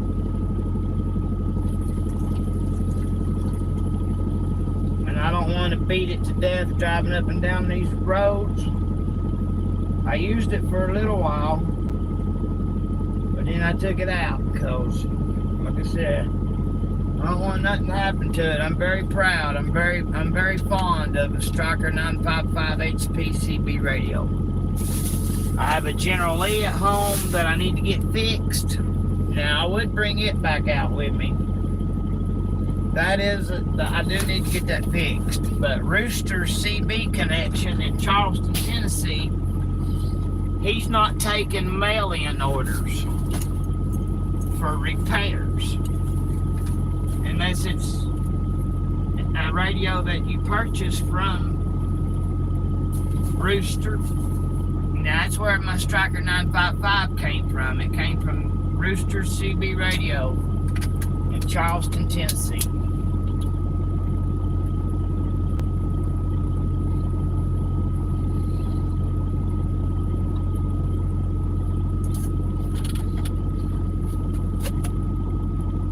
And he hooked my wife up with it too. He did the full tune and what do you call it?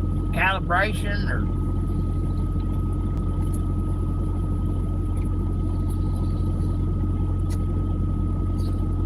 so I like talking to them people out there in California, up there around San Francisco. Popcorn 913 on YouTube.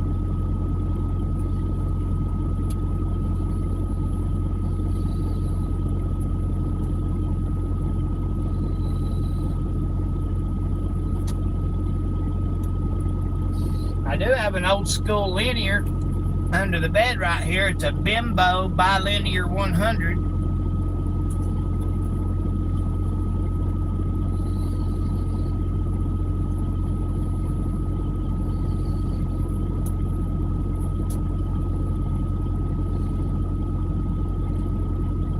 I ain't hooked it up yet because this radio needs to be adjusted a little bit for it. The radio I had with the Bimbo first time was a Cobra.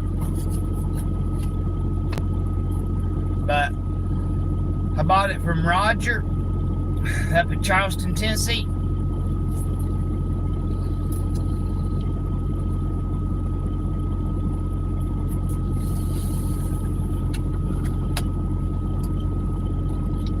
But what do you go buy on the radio of? Dadgummit, I can't think what his handle was.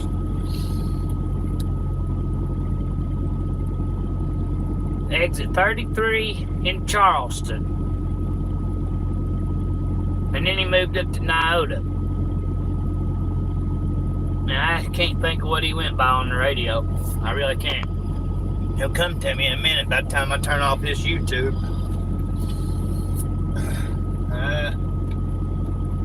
Dadgummit, he was big on them Stinger boards in the Cobra 29 and AD 203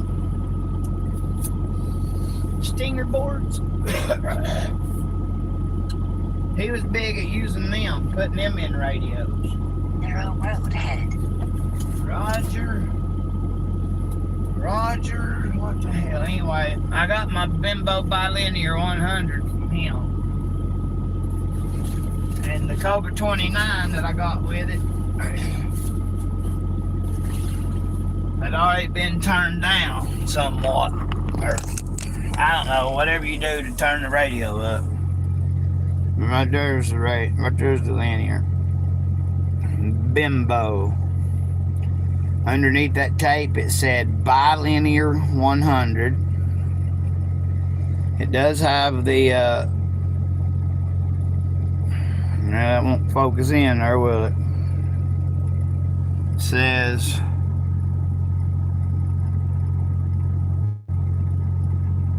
something mode PEP, the on-off switch.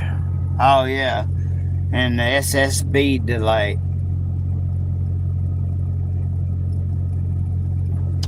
Now this isn't the factory color of this. Can you see them in there? The factory color of this linear, I think, was that blue color right there. Who painted it? Now, you're watching the YouTuber that paint. I'm not no YouTuber. Shit, ow. Damn it. Sorry, guys. You're listening to the idiot that painted it, and the reason why I painted right there, sorry. The reason why I painted it is because it was chipped all up and it was a ugly looking blue color and it had chips all over it, pieces of paint gone off of it. And I don't know what color these bimbo bilinears were from the factory anyway. I have looked them up. There was a Hooker 100. I was so proud though when I walked out at CB shop with this radio, with this linear. God, I was so proud. I was excited. I got out there and I told my wife, she was sitting in the truck, and she's like, "What are you smiling?" I was laughing and smiling. She's like, what are you doing? I'm like, "What are you doing?" And she's like, "What are you laughing for?" I said, "You ain't gonna believe what I got." And she's like, "What?"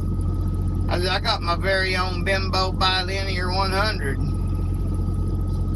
She's like, "Do what?" I got my very own bimbo bilinear 100. And she's like, "Really?" I'm like, "Yeah, really." Weighs 100 pounds. Actually weighs 150. With that radio that I had, the Cobra 29 Night Watch, which is the same radio as I got right now, not the exact same radio, but the same kind. That radio was what the heck? Cobra 29 Night Watch. And we tested it on 3 different meters. Dosey, and whatever them gray ones are called. Them gray ones called. Everybody wants to see their stuff on. You got the dosy meters.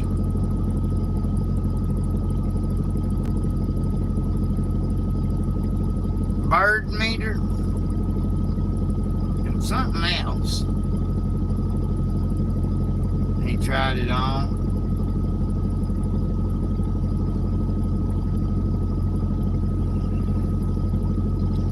Every one of them was over 100 and less than 150.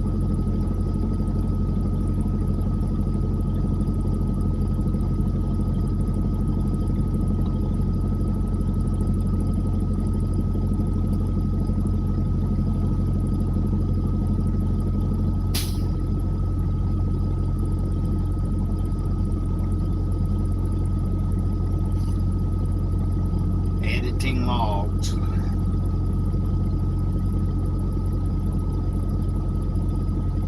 For some reason it's showing I went in the red yesterday, and I did not go in the red yesterday.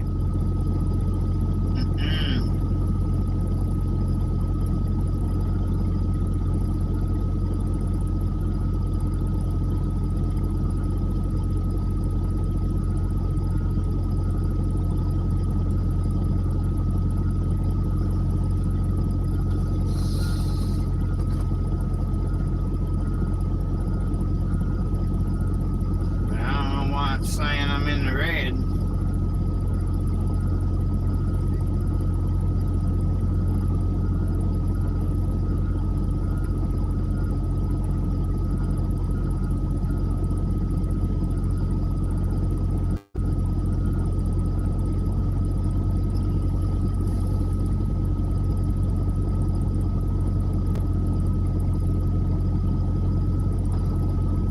Because I didn't go in the red.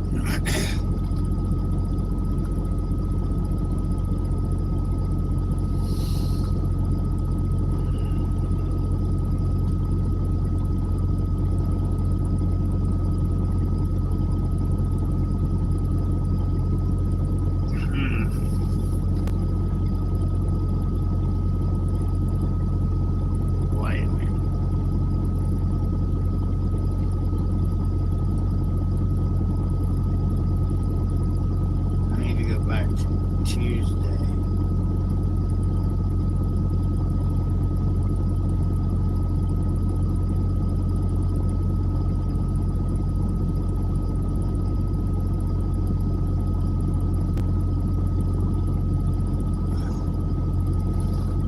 Why is this stupid?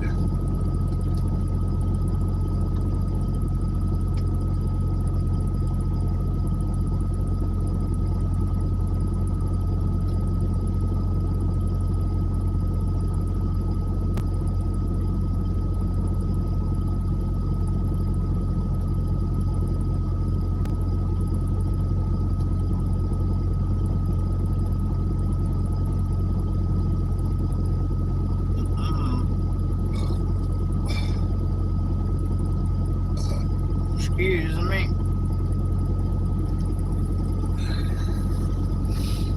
I'm not understanding why this stupid thing.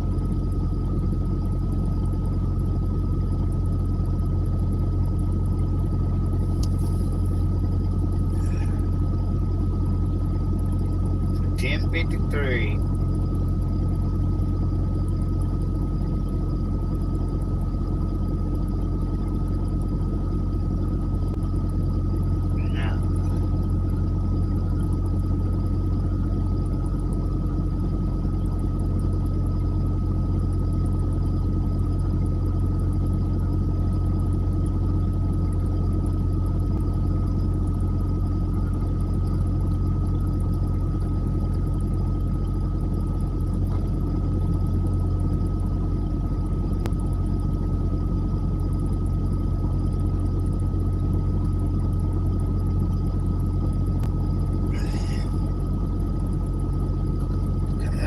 Tuesday. Abilene.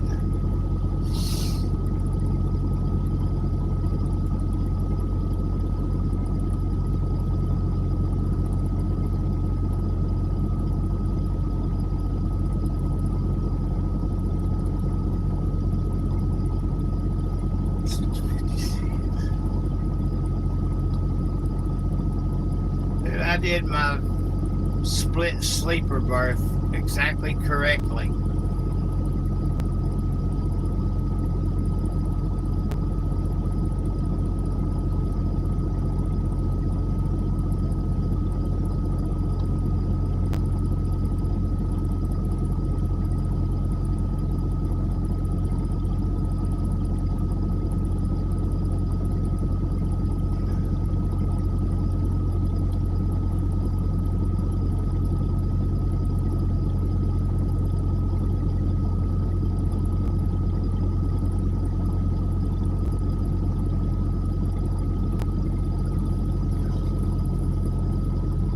Stupid thing saying I went in the red.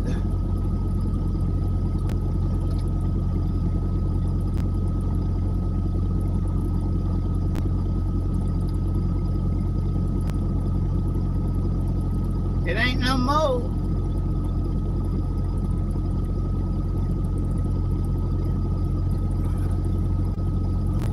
I fixed.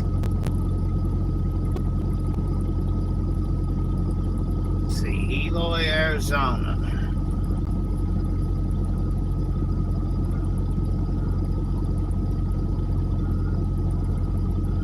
Was I in Eloy at midnight?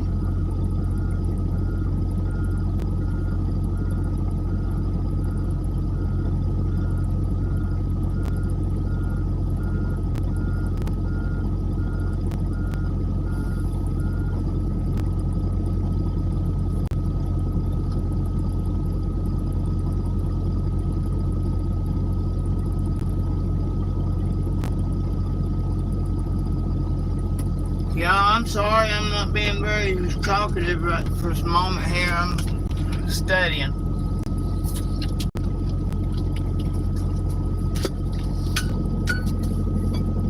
Let's see what I can hack up on my E-log here. Edit.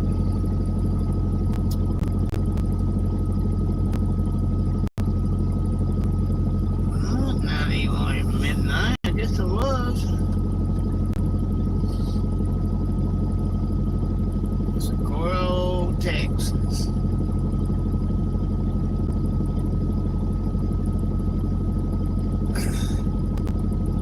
Big spring.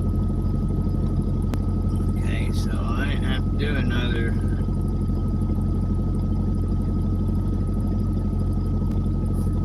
I better go ahead and certify it before I get myself in trouble. Y'all know what I'm talking about? Certifying logs and editing logs. Can you do that? For you truckers? 31 people. 21 likes. Dang, I appreciate it.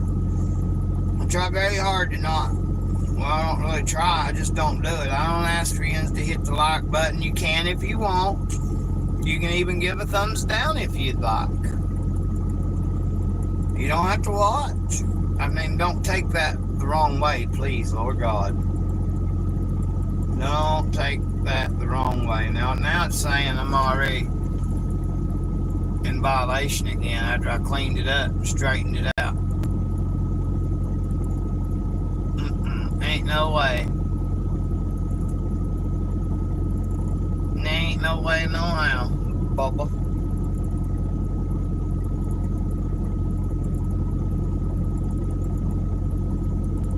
Impossible.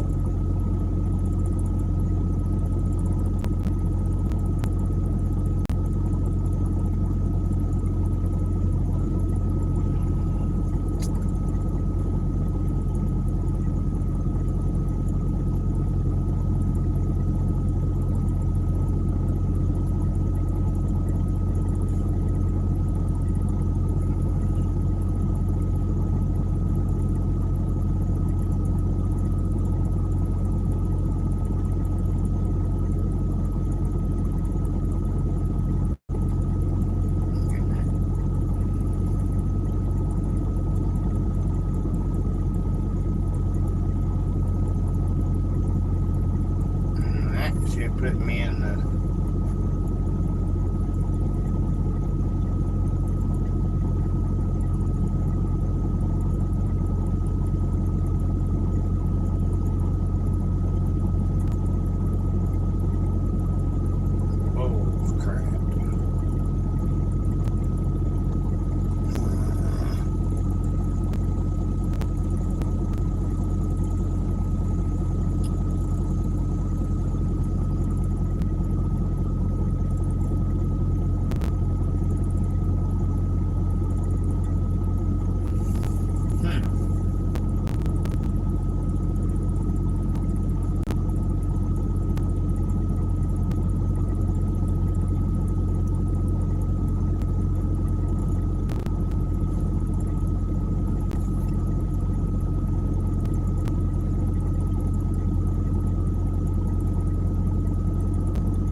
no way.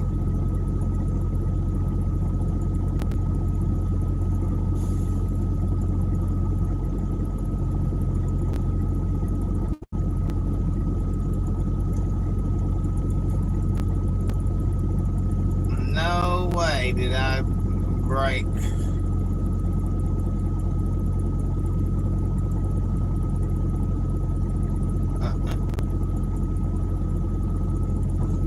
Didn't happen.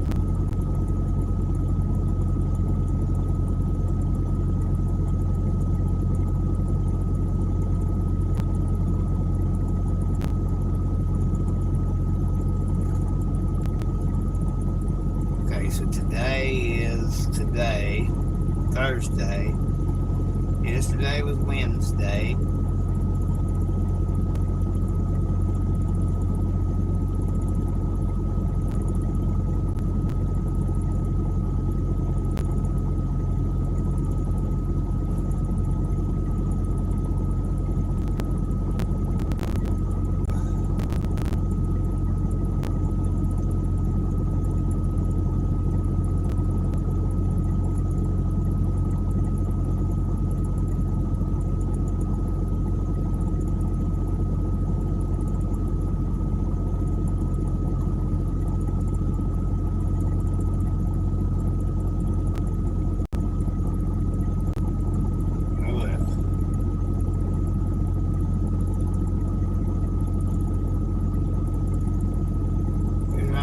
in trouble there a little bit.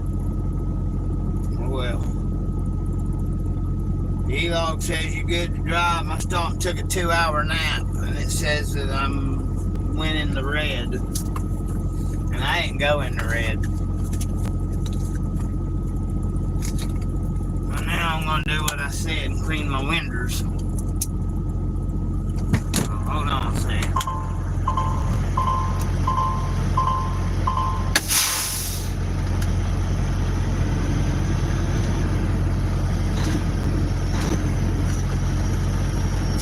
There ain't no way I'll be able to see it back in if I don't.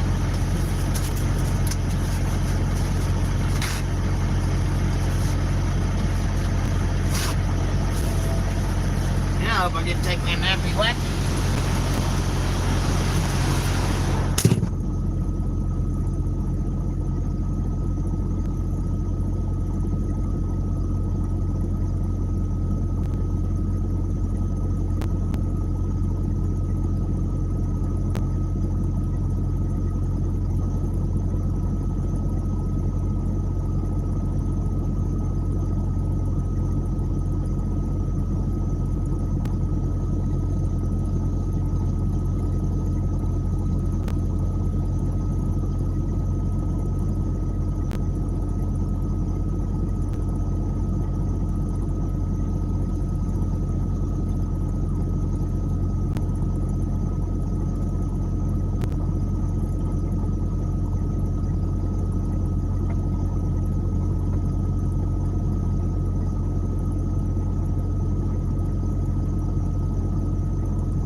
away. Come back another day so little Al can play.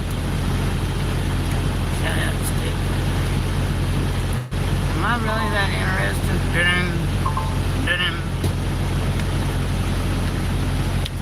I can tell you what, y'all are fucking awesome. If you're making fun of me, that's alright too. If you're not, that's even better. But I don't mind if you make fun of me.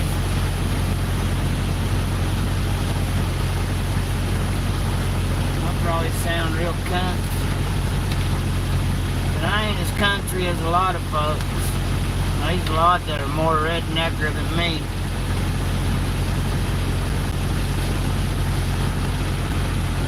Way more rednecker than I am. I can't even be that much redneck. At the end of the day, I was born in Ohio. But I sound like I was born and raised in Tennessee 2 months after we moved to Tennessee.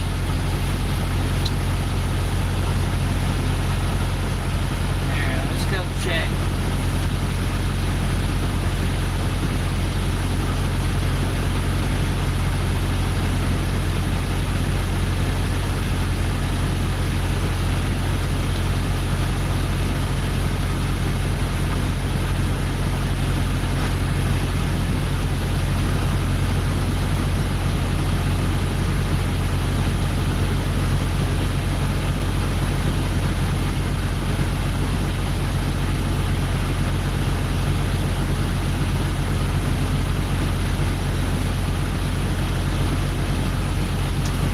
Come on, let's go. So where are we going? I don't know. We're gonna walk around the truck. How about that?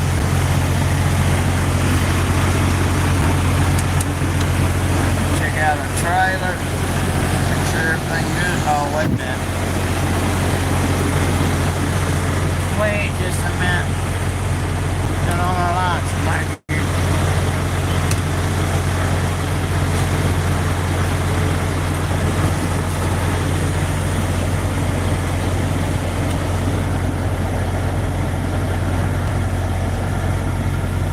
Fix my floor tile so it looks all nice and pretty.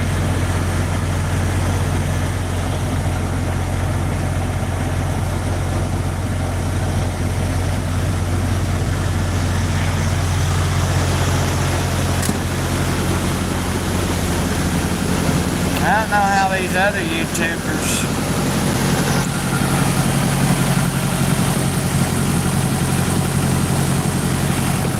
loud, I'm sorry. I like them lights. Get back here a little further. Them blue dot lenses. We got big round black things back here. It's got more atmospheric air in them than what we have out here in the world. Got lights. We got a camera. Big old, more big old round things got air in them.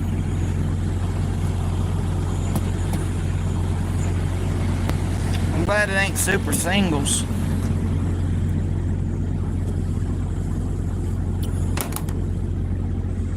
Flats with mud. With the seal.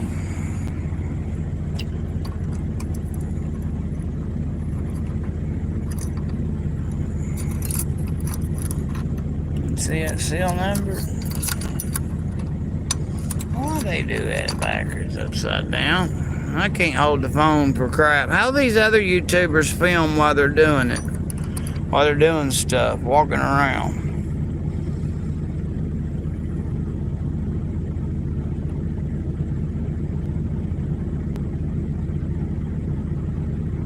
Okay. Hey, watch this. See if I can do this one-handed here. Watch this. I'll flip this lever and it's probably gonna blow open real quick. No, it didn't do it that time. Usually it blows it open real quick. But any of y'all pull reefer trailers, I got a little tip. When you pulling a reefer trailer, you ain't gonna be able to see up here, are you? Oh man. I got a lighter in my pocket. Anyway, you know the drain holes on your trailers on all four corners. They put them rubber seal thingies on there to help hold the cold air in. Well, you can take paper towels if you don't have the rubbers and you just have the round tubes, the round drain holes. You take a paper towel or a notebook and stick in there, and it'll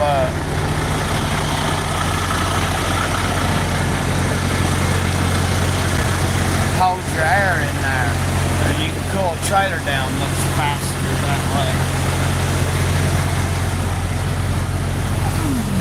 Yes, yes. Hey, if you will hold on just 1 second, I'll turn on them eyeballs on my windshield. Hold on. Look at that.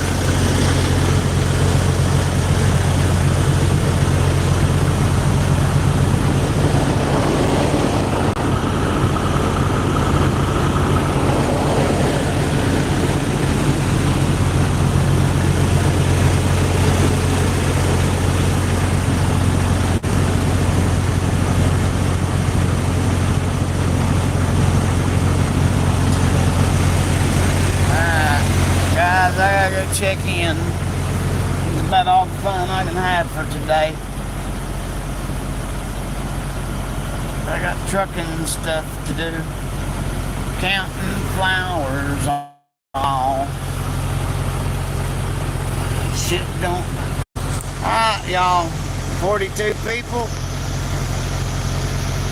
That's where you hide the boobies. There you go. Some speed sticks.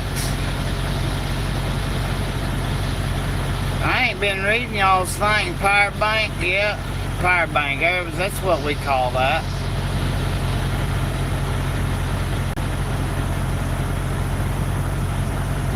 We got some speed sticks. I got speed stick deodorant. Why, did you see that somewhere?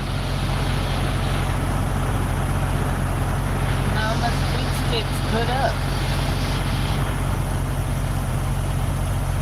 The bodies. Oh, I thought it said boobies.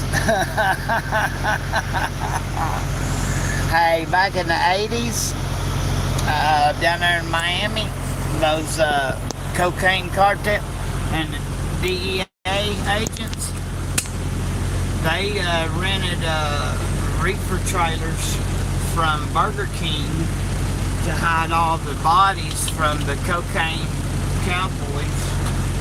You can get lost on that on the YouTube. Just type in Cocaine Wars, Miami Wars, Powerboat Smugglers, CIA, guns, drugs, money, anything like that comes to your brain, and you can get lost down a rabbit hole on YouTube. It'll bring up Oliver North, the Reagan administration,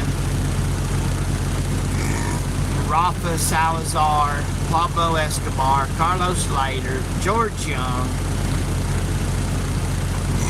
excuse me, all that stuff. Here, y'all want to see my pound puppy? My pound buddy. He almost looks real, don't he? I'm not real. I'm a stuffed animal. It is a battle pup.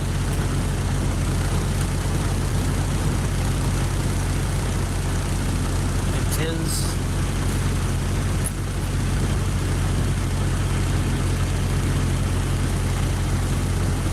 Man, you can't see it, can you? It's a battle pup. Instead of getting my wife and myself flowers for my dad's death, and my father-in-law passed away the same week, her friend Crystal ordered battle pups, and they'll send them to you on donation. You just make a donation and they'll send them to you. And she kept the Dalmatian, and I took the one that looks like a black lab.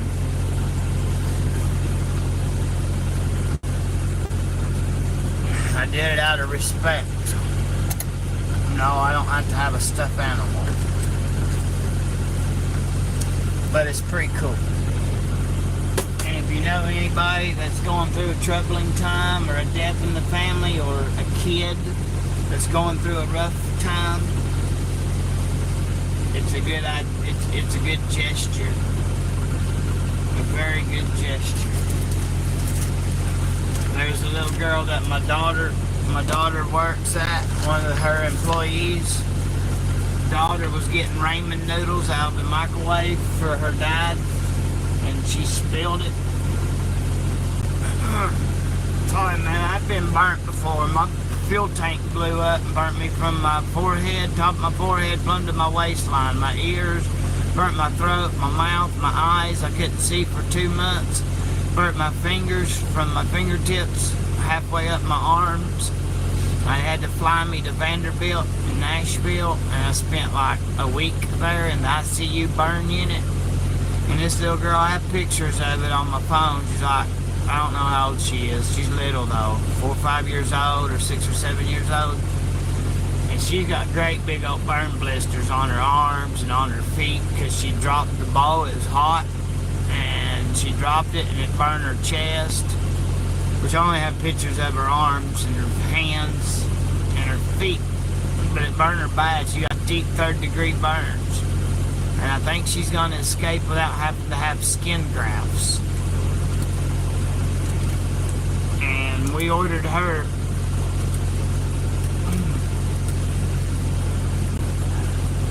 my wife and I and my daughter ordered battle pups for the little girl and her mama, and when they finally came in, the mom let the little girl have both of them. It burned her really, really bad. Really, really super bad. I guess I can take y'all with me to the walk of shame. I damn sure don't need to be late sitting here YouTubing and end up being late. What do you think? Come on, let's go.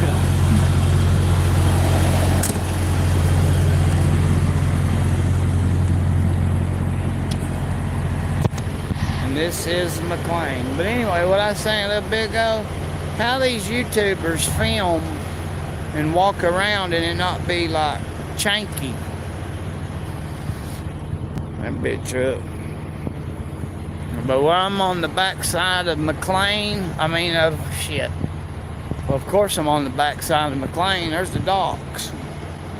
But I'm on the backside of Six Flags Amusement Park at Austell, Georgia. We'll check in right here because I don't know. Yeah. We'll check in right here. Receiving. We'll call. I gotta hang this up or I'll get in trouble. Peace, love, and 18 wheels. Hang on. Open up, break the seal, open up, slide the tandems, go to bed, and they will let me know when I am done. That's pretty cool, huh? There's Mistress, and they're all looking at us. See the eyes, better to see you with, my little pretty. Damn, I shouldn't have even shut the truck off. That was stupid. That was stupid, Al. Stupid is, stupid does. Let's go, baby. Let's go, baby.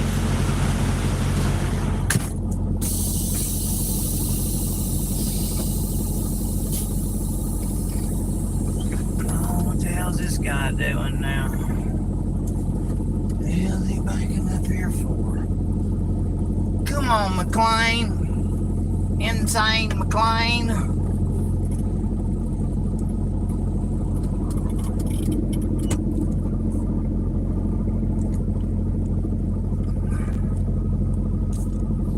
I'm pulling out here, we're gonna back her in.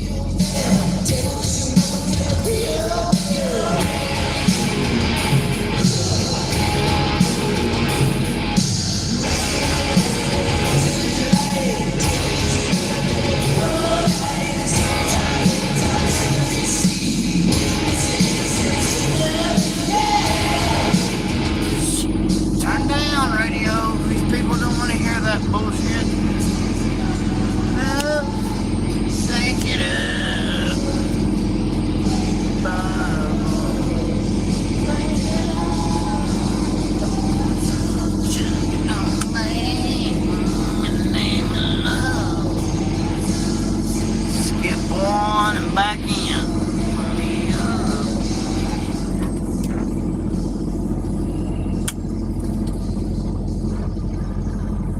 No, it's dark.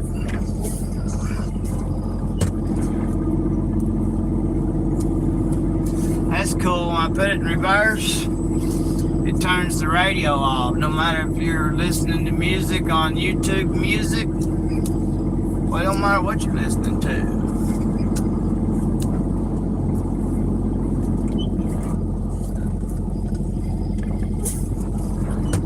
AM, FM radio. I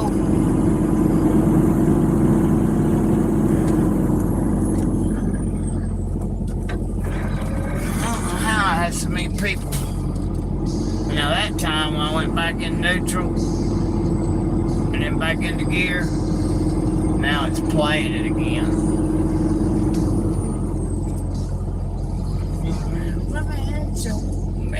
Medicine with my little pop. Now I'm not gonna take the phone out this time. I'll run back here and open my doors.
Good man, bro. That was a smart move.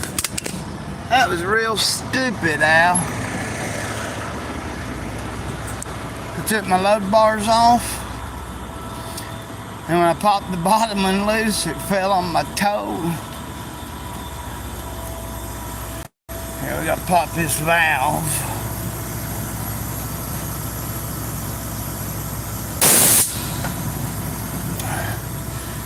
So you can slide the axles back. Here, I'll show you the load since all y'all are still on here.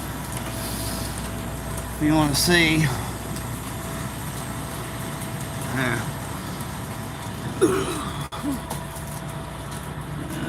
Climb up here on the phone.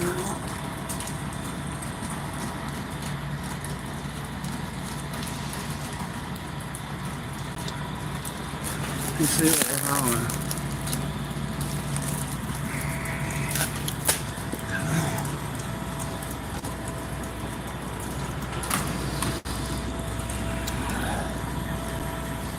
I'm gonna fire me up. I'm gonna keep this block of wood. So you can put paper towels in that vent hole right there. Or you can lay something like that over top of it. And it'll hold in all your cool air. Or we just leave it right there. And go up there and slide these axials back.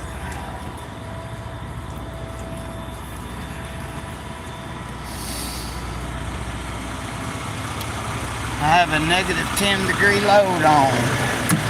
Oh, I just showed you all that, didn't I?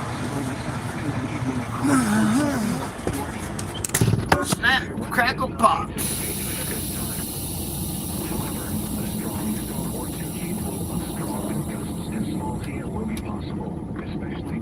Oh no.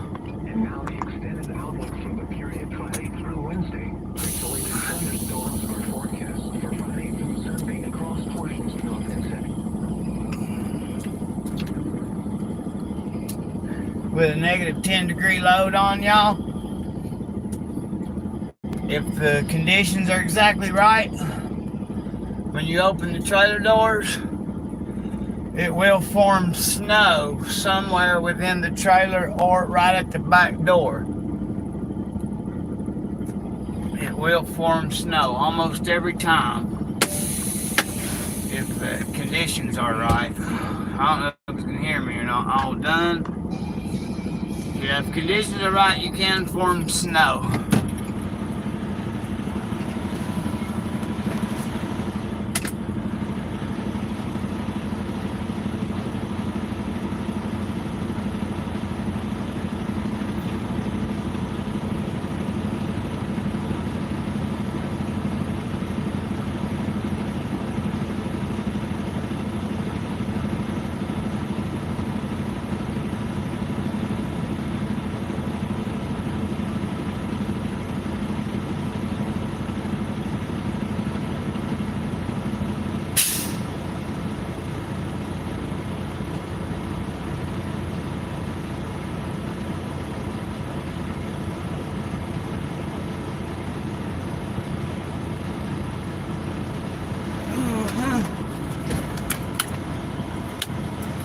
There we go. Here we go, loopy-loo. Here we go, loopy-la. Here we go, poop-de-doo. On a Wednesday night. It's Thursday morning now, dummy. Alright. So what y'all want to talk about? Birds and the bees and the flowers and the trees. Oh wait, I'm not saying you got some speech stick. Wait, you didn't have to move that, whatever you said on there, neighbor. You didn't have to take your comment away. Absolutely not. You did not have to. Crossfade crypto. Yeah, you didn't have to remove that, brother. No. Absolutely not. You can say anything you want to on here. Because I mean, look at me. Look how stupid I am. That's why I changed my name from Mal Nunnery to Mo Ron. Not funny, Al.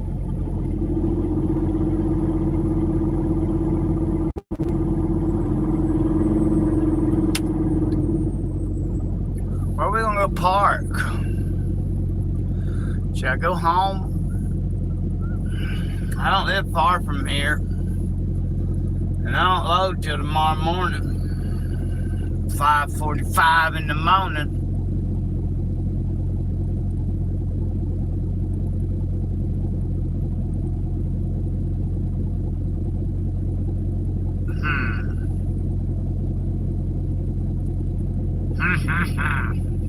What do I do?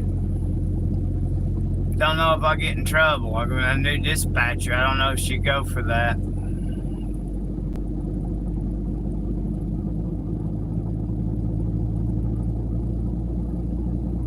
But all it is, I'll this truck up.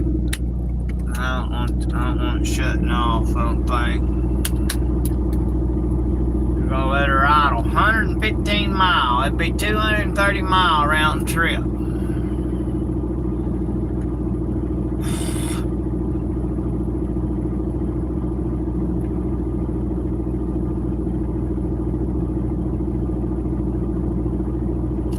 Quick trip right up the road here. If they probably ain't gonna be nowhere parking it, sucker. Shell truck stop at Fulton Industrial Boulevard, Atlanta. Ooh, Oh man, there's the old smiley face, but I don't want to pay to park. I'm a cheapskate. And I just don't believe in pay parking. What is, hey, any of y'all know what this JP Travel is on Lithia Springs? Oh, they only have 2 parking spots. Probably ain't even there no more. Fairburn Travel Center on I-85. I think it's paid to park now. I've been there before. Y'all know anything about it? Fairburn Travel Center down on 85. Because there's is there a back road down there? I think I can take Route 6. Oh, that comes back out on 285. No, it's Camp Creek Boulevard. I can take Route 70 down to 92. And then come back south and east to 138. Do that. What's that place here? There's another spot. I really want to go home, y'all. Turn at the first left. Narrow road ahead. I really want to go home. I mean, there is the Petro. Who the fuck wants to go there?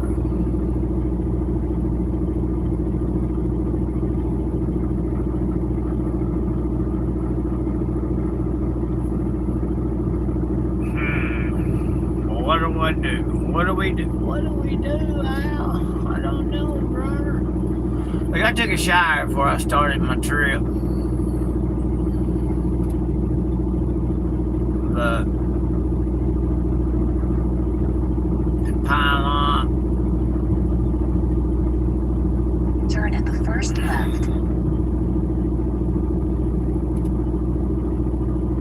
And then that means I gotta go back out past this chicken house.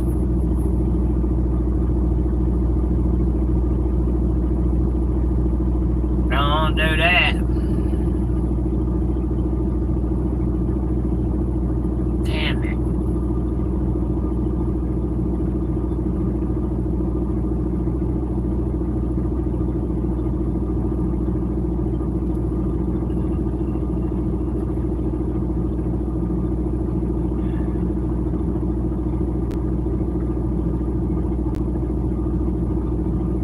Could call my wife and have her come down here. What are we looking at? Drop trailers, listening to. I don't want to hang up the phone, and I got 25 people on here, so we're not really looking at much in there. I guess we can look at my ugly old ass. Put my hat on.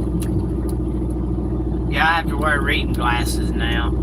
Or sometimes. I don't know why my eyes ain't adjusting this morning.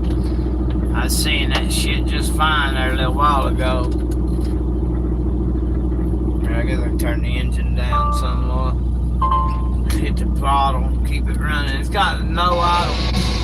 Golly, sorry. It's got no idle shutdown on it.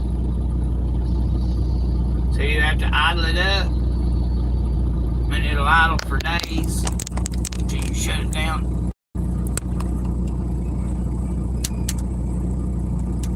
Or release the brakes. Release the brake, Al. Roll down through. But he was looking at the trailers sitting right in front of me, straight ahead. McLean trailers. Sorry. And I figured the trailers was more prettier than I am, though, right? Man, they rocking. They rocking.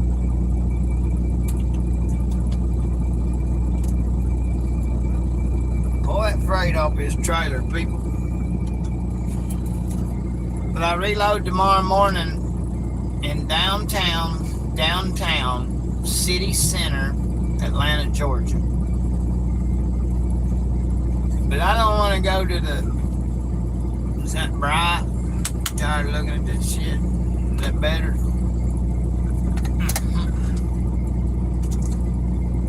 Red light tonight. Red light in the morning. Red lights in the evening.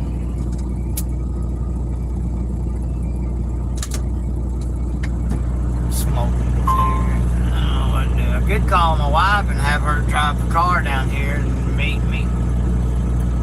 Spend the day and the night, but then she ain't gonna want to get up and go home at 3 o'clock in the morning. Maybe she ain't gonna stay in the truck and go with me either, though. I couldn't make her, couldn't I? Tie her up. I guess tie her up. Oh. New Zealand, really? Texas showing love. Hey, Texas, what's up? Howdy. New Zealand? Wow. Make with me, make with Mike. Orlando. Hello, Orlando. Glad you stopped by. I'm not no interesting person, really. Well, I'm fairly, I don't know. Africa? Whoa, dude, really? Cool beans, dude. Wow. I've made it to Africa. Hey, what's your weather there in Africa? And Orlando, is it hot down there already yet? Are you South Africa? I was looking up stuff about South Africa and stuff. Have you heard of pirates? Here, let me shut this engine off. Is that better? Since it don't look like I'm laying down. Have you heard of pirates down there? What kind of rig?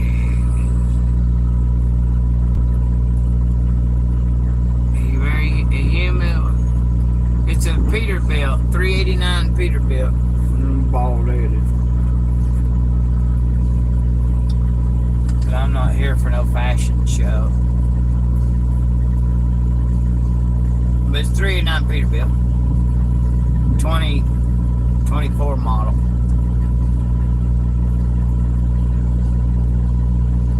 But no, Mr. Africa, what's your name on there? Slurge? Yeah, I'm sorry. Slurge 007. Hey, I use 777 on the radio when I'm talking skip. But have you heard of pirates out there in the water? I was Googling that, but most of them, I guess, are off the coasts of Somalia. Do any of y'all know what I'm talking about? Hey, he's talking on Orlando Pirate is one of 2 of the most successful soccer. No, I mean, I'm sorry. I mean the pirates that take over ships and vessels.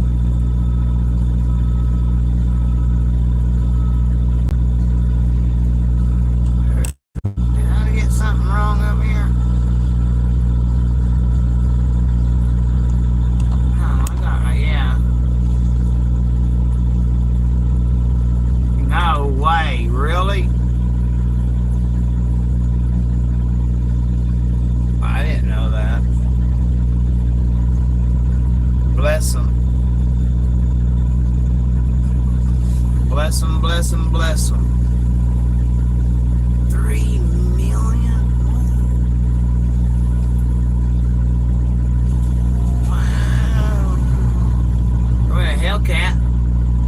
Or one of them demon cars. Hell Kitties. Hellfire. What are they called? Anyway, I don't know if you could hear it. But it just went by. I think he's one of the unloader guys or one of them McLean truckers. I will. Okay, yes, I will. I look up all kinds of stuff. I love YouTube. I absolutely love YouTube. I pay my subscription every month, so I don't have to watch ads. I watch a little bit of everything. Okay, yeah, no apologies, man. It's all good. It's good.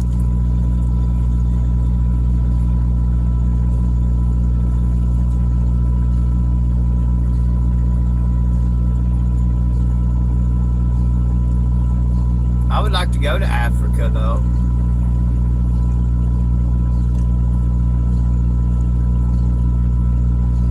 Really? What kind of race car? My dad raced sprint cars for 20 years. My grandpa raced sprint cars and late models.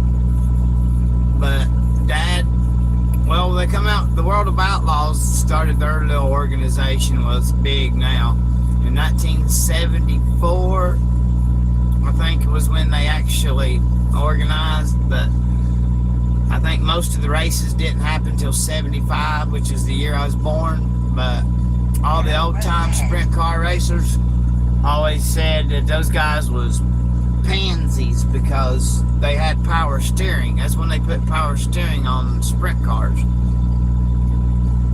I guess for the biggest percentage of them. I don't know. I was born in 75, so I'm just repeating what my dad had told me. But I do remember Dad racing sprint cars very well.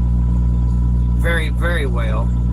Him and Papa raced. Dad raced Knoxville Nationals a couple of years. It's in their book.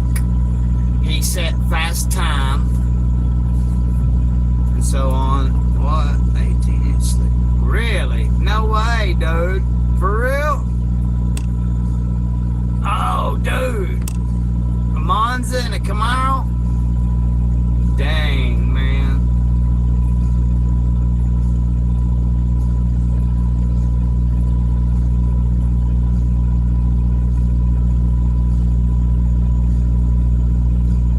What I would do if I made it out there, sir. I really don't.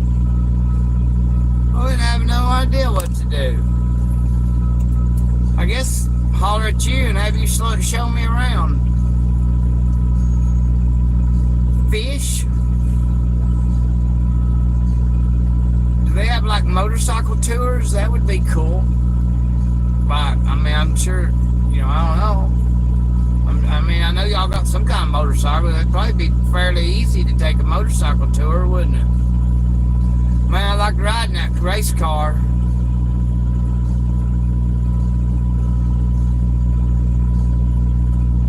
But, I had a 75 model Camaro same year I was born.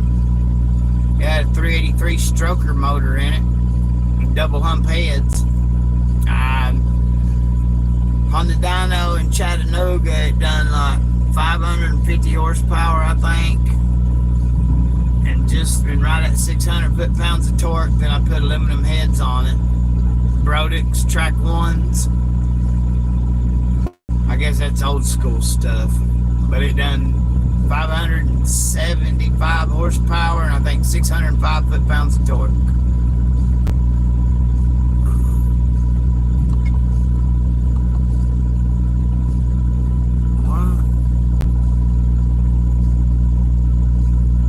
Okay, here, since I can't go and look at that right now, let me write that down in my handy dandy notebook.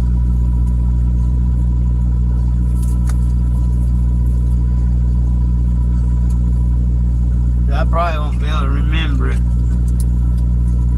What is it? Yeah, I gotta put on my seeing eyeballs. Sorry, I've always had 20/20 vision, and now I'm having to use daggum reading glasses. So let me look like a nerd here. Let me join the nerds. I'm not making fun. Don't take that the wrong way if you wear glasses. Lord God. You can make fun of me all you want.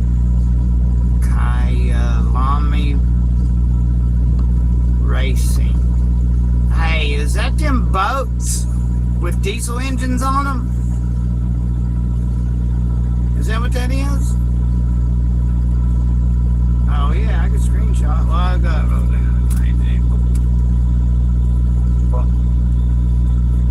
Hey Mike, you run the track? Is there anywhere we can watch you on YouTube? You eat any big races? Head over to the Freedom Factory and burn out that burnout pit. Old Cletus has got pretty good big, ain't he?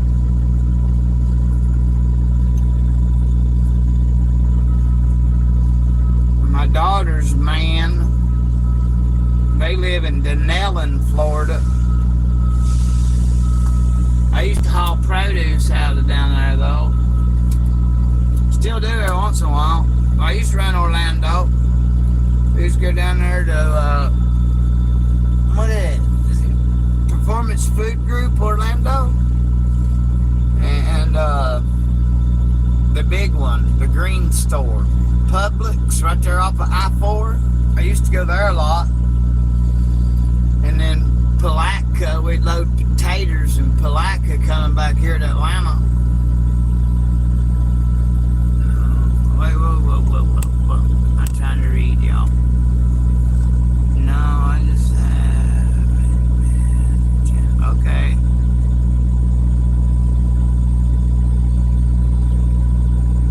Oh, really?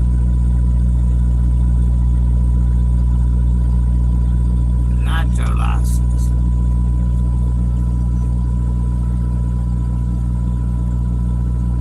Wait. I've seen that channel. Yeah, I know what you're talking about.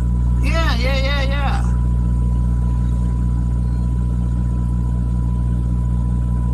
Really, you lived in Greenville, Tennessee. Do you happen to know a guy named Sean Husky that lived in Greenville? He still lives up there. I keep it fairly clean, brother. Oh, you want to see?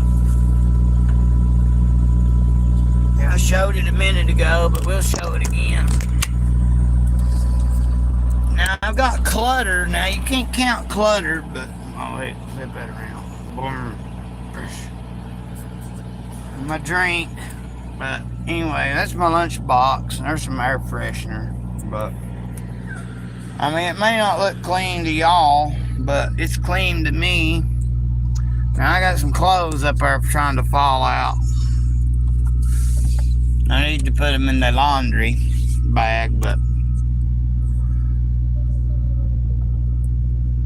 Yeah, and that's garbage over there, and that's my backpack. I mean, my duffel bag, my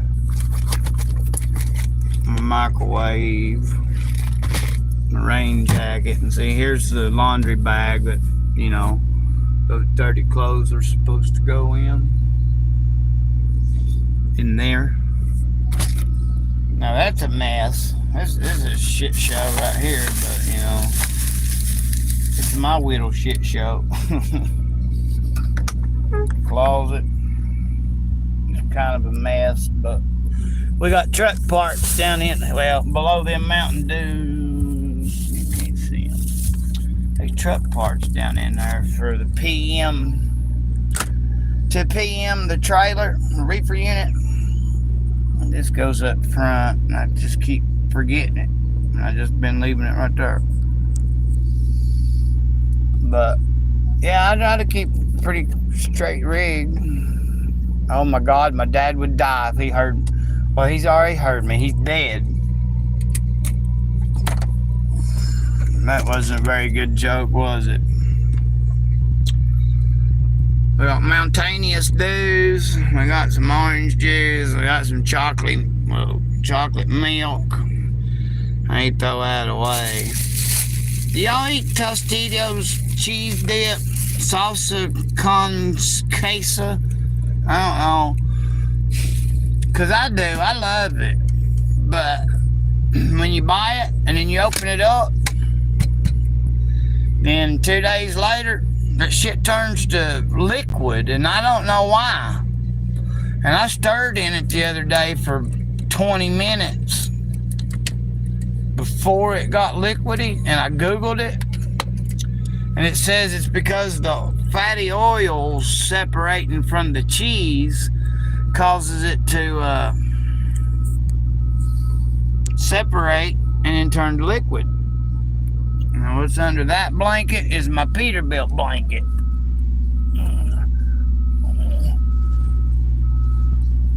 Got a Peterbilt blanket underneath there. Now I messed up my bed, ain't I? Way to go, moron. Well, I got people watching, so I guess it's worth it. Y'all gonna be mad if I don't straighten that up right now? Because I'm just all over the place with the phone. So I'm not gonna straighten that up just yet, but it's good enough, right? Alright, cool. We're gonna go back up front now.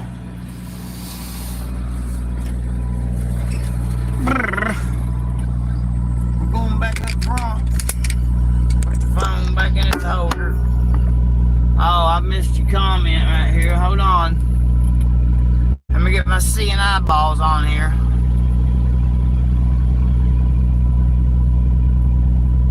I love cane sugar, man.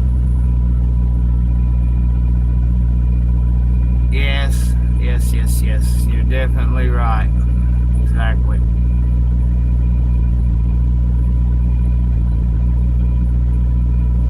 I can't just drink straight up water.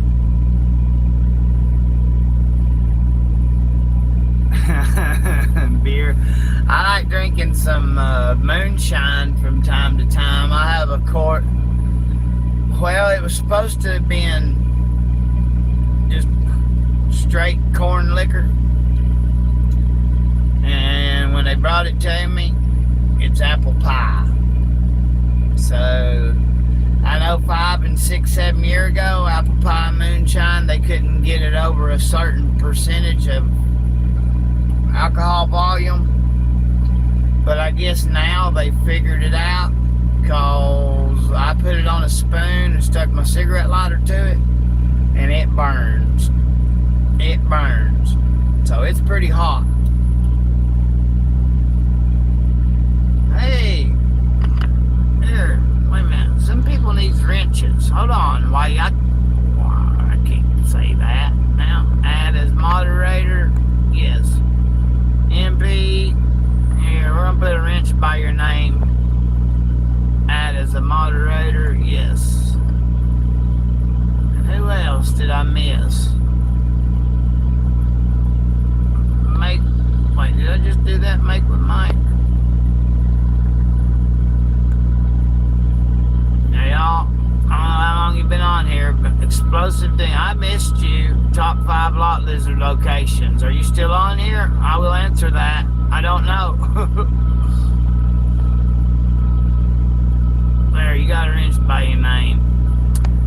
Top 5 the last that I knew of for lot lizards would have been the TA at Baldwin, Florida on Highway 301. Anywhere in the Chicagoland area, aka Lake Station over to Gary.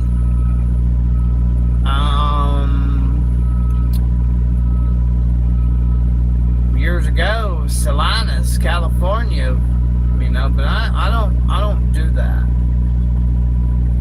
In the wintertime, when I ran Chicago and it was snowing, I would let them use my CB radio and spend 5 minutes in the passenger seat of the cab of my truck.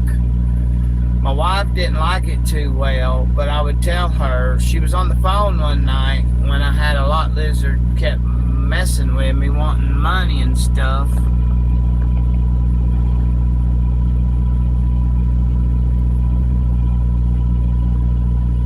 Hello, MP, New Zealand, man. Hey, I was looking up, what is that guy that did the illegal drugs over there in New Zealand?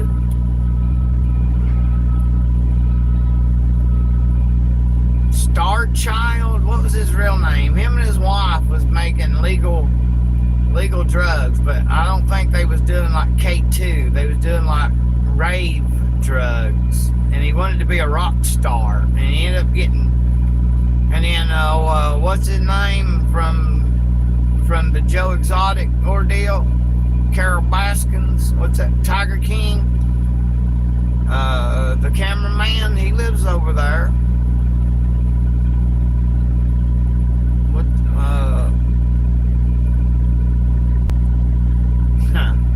yeah,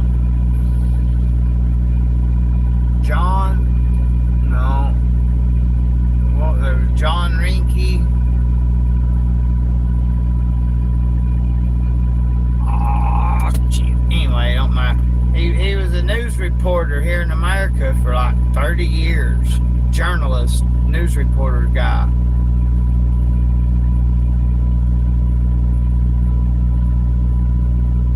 What the hell is his name?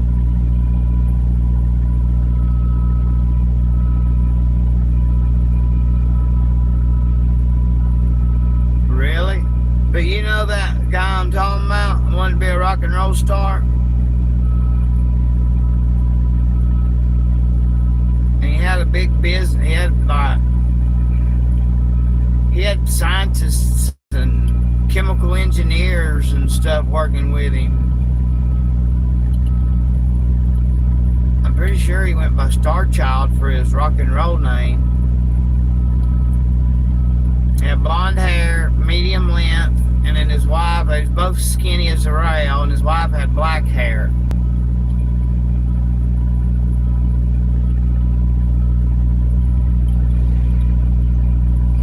Yes. Yeah.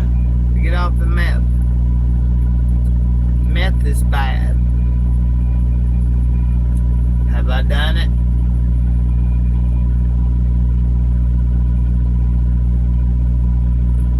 I plead the fifth. Will I do it again?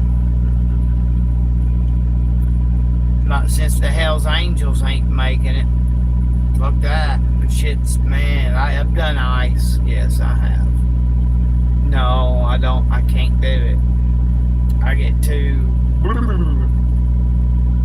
I mean, y'all think I'm talkative now? You give me a little bit of that shit, and I shut up. I won't talk. I won't talk to anybody. I just sit there in my own head like, I will the first, like, couple of hours. I haven't touched it in a long time. I can't drive a big truck and do meth. I can't do my job. I go park and I hide. You remember them memes they used to put on Facebook? It'd be somebody peeping through the blinds, and underneath it said, "Tweaker, tweaker 19, I can see you through the blinds." I can't do it. And if I do one little bit, even y'all don't even know me. If I done a little dab of it right here, right now, and in about 10 minutes, yous would know by the sound of my voice. Sorry, I smoke cigarettes while I'm watching Captain Kangaroo, and it'll tell me. I don't know. I feel pretty comfortable on here talking to y'all, and I don't even know. All I know is from seeing your things on here.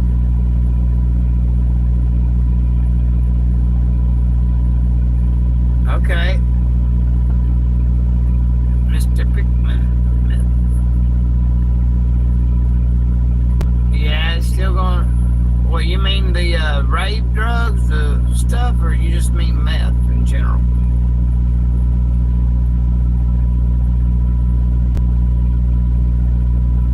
I still can't believe I can't think of that dude's name. I was just researching old boy just about a year ago. It's on YouTube though. Something Star Child.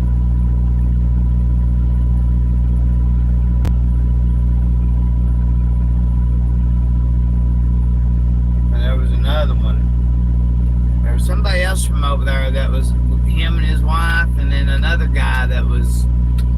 Well, they literally ain't on YouTube. Just people's added the shows to YouTube, but there was somebody filmed a YouTube show a couple of years ago about all that. But anyway.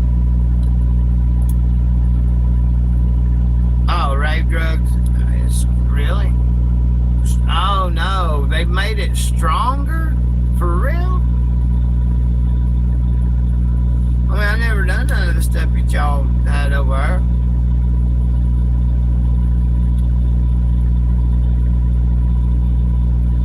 I know of kratom, however you know what I'm talking about, kratom. But that's kind of like natural. Well, here in America 5 years ago, they was spiking it with some kind of, I might have been spiking with fentanyl, I don't know. Well, probably so. I know around Louisville, Kentucky, there was and throughout Kentucky, there was some kratom. Well, I say kratom, you say kratom. Potato, patata, tomato, tomato. But if you seen kratom with sparklies in it, they say that was some of it. Yes, I had some kratom. And my wife and I bought some in Louisville, Kentucky. I won't say the name of the shop, but they're real good people that owns the stores. Well, I guess I can say, because they don't sell that no more. When they found out that their stuff was, that the packages was laced, they got rid of it. Vivian or something was the name of the one kratom product, and the bag like was about that tall, about the size of my head, and about that wide, about the size of my head, and at a window, you know, it's clear center, and you could see like dots, like diamonds in it. Trippies smoke shops around Louisville, but I'm not saying that because they're not involved with none of that. I mean, they still sell kratom, but they had nothing to do with the laced kratom. But my wife and I got some kratom there back in 2015 or 16 or 17, and we got very sick.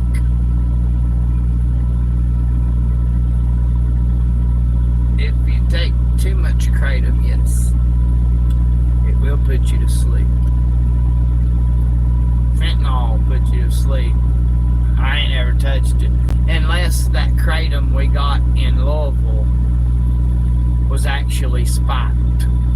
But we got sick, and we only took a little bit, 1 teaspoon. And me and her both got dizzy as all get out. And then all that hit on the news.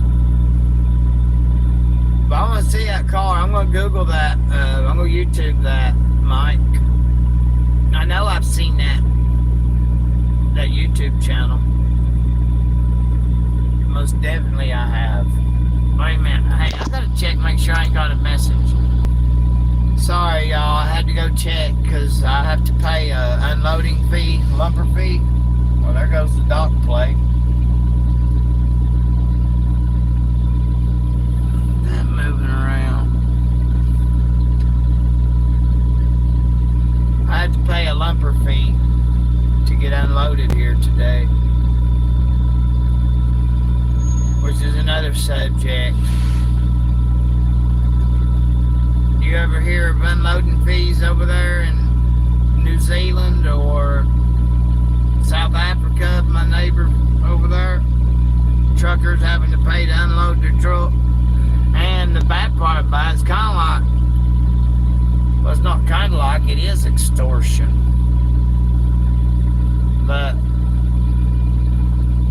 let's say I was on this truck and I own this trailer, and let's say this company was my company. And if I show up here with a load to unload and got to pay to unload and tell them, no, I'll just unload it myself, they won't let you in there to unload it yourself.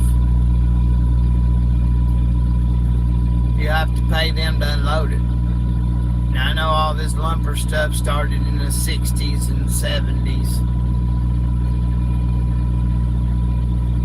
And it used to be handled differently.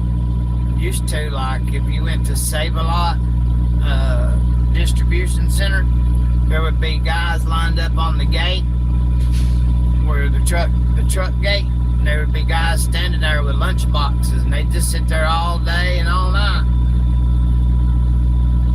Like the one down at Montgomery, Alabama. That was the main one that had them hanging around. They'd hang around down there. And you pull up to the gate, and the guard would ask you, are you like, they'd check your PO number and then see if it was lumper unload or if it was a direct shipment. And then if it was required lumper, and or if they didn't know, depending on whatever. If they knew it was a lumper at the guard shack, then they tell you, go over and holler at one of them guys on the fence and see what they want to charge you to unload, and you go over and talk to them. $40, $50, and they'd unload you. Depending on what it was.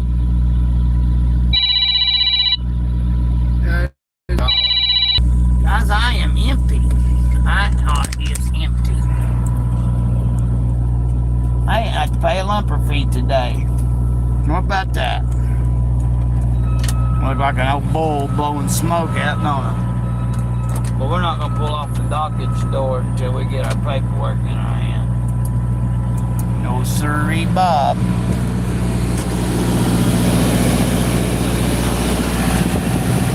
Oh, I'm still looking at myself. Still looking at myself. We shut that bitch off. I'll move at her in a minute. We'll go ahead and release the brake. Release the brake of that smoking Mac. Come on, y'all. Let's go see. Like I said, I'm still learning this YouTube thing.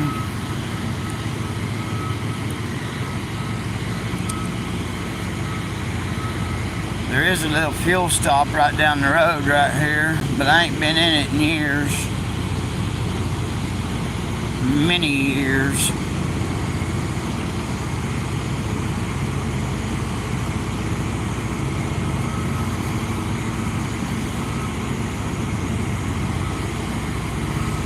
I don't know how these world famous YouTubers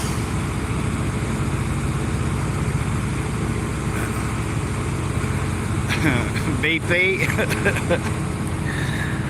Hey, that's a new way of saying it. Goddamn right. You know what I've been trying not to use the term GD. So a lot of times I'll say gaw. Goddamn. Hold on, I got somebody walking here. I can't film them, they'll be mad.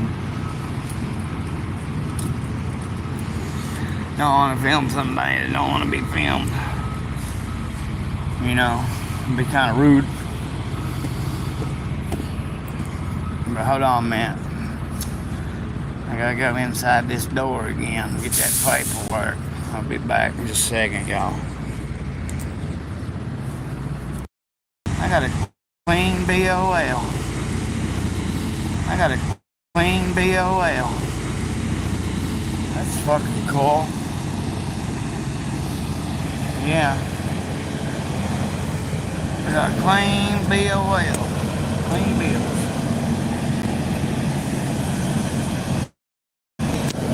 Now we gotta go here and try not to get run over by this hill truck.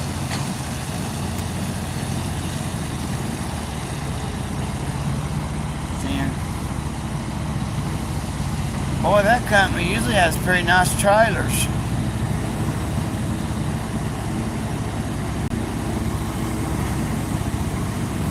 What's she gonna do? Back in? She looks like she's gonna hit my truck. When she hits Mistress, and she's gonna have problems.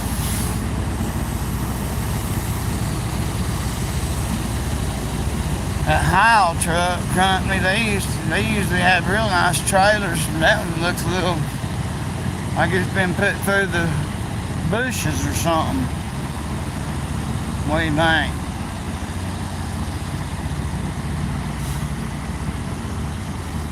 She's probably thinking, why is this guy filming?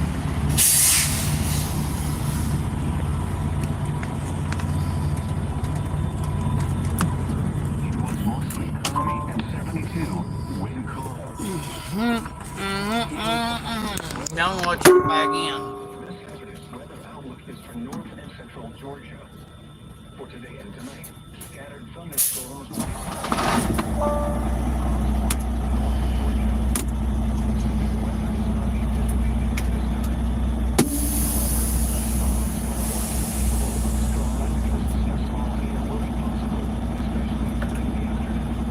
Oh man, y'all don't want to listen to the weather, do you? We'll get copyrighted here.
lady. Back that truck in there.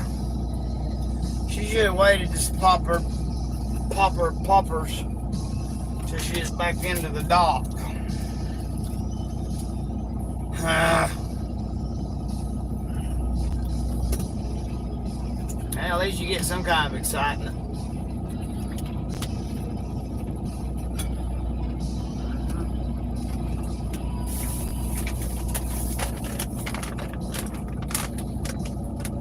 Hold on here. Don't get stopped by the BP for your free.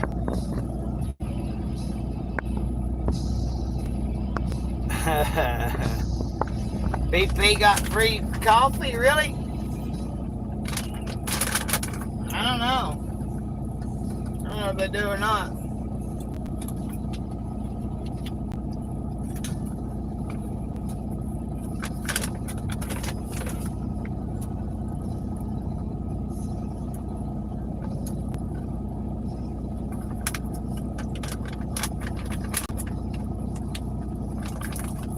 I don't know if she's screwing up or what. I think she's supposed to be backing in here right beside of me, but I could be wrong. Man, I don't know where to go. I want to go home. That's where I want to go. But I didn't know if I get in trouble or not. Man, I might be making her nervous, but I don't really care. My booty.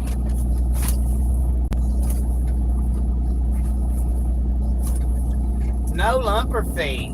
Wow. That text message come on. You about got her dead there, lady?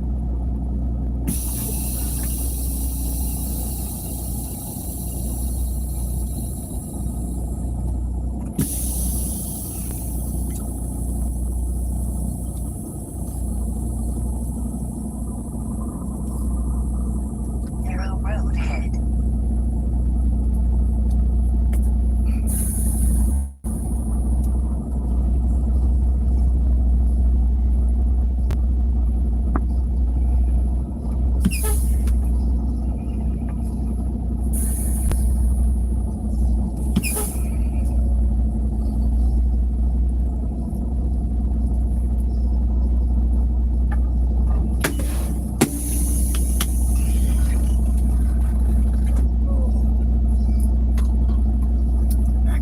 This two-handed back here, y'all.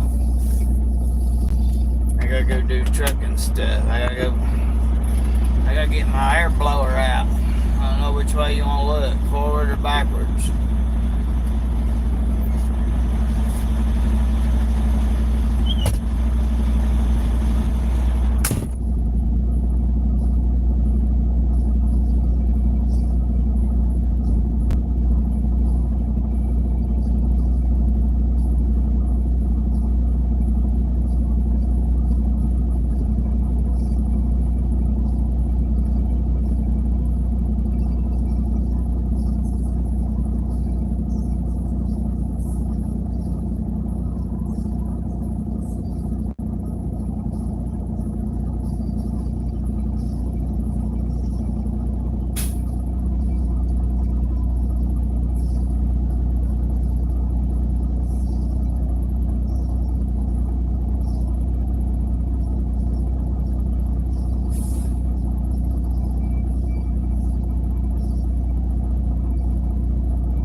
I'll be up there in a second.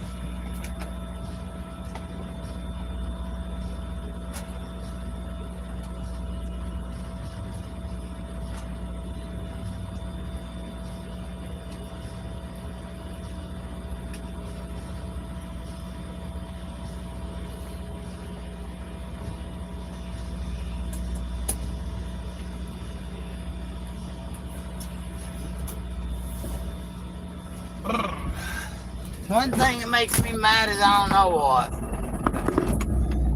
Is you get somewhere, you gotta have a clean trailer.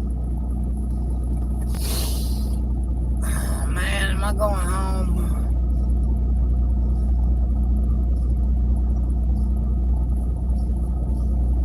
Yeah, I'm gonna fight myself into that daggone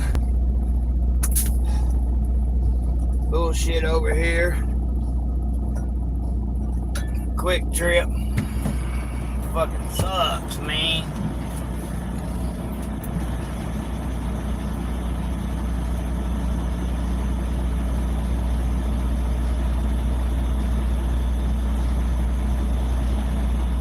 But the quick trip has good hot dogs. Hot diggity dog.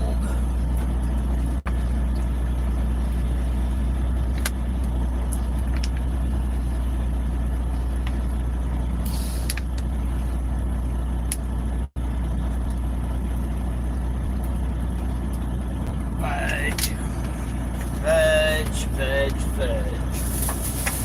What do I do? What do I do now? I don't know how my dishwasher will act if I go home. I need to check something right quick. Hold on.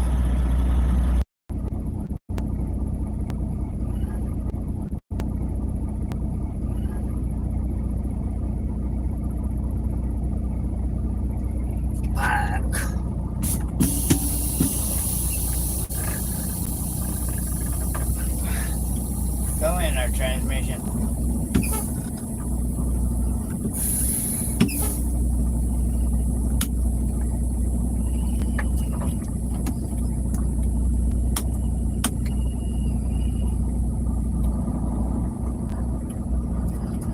Where's he gonna go?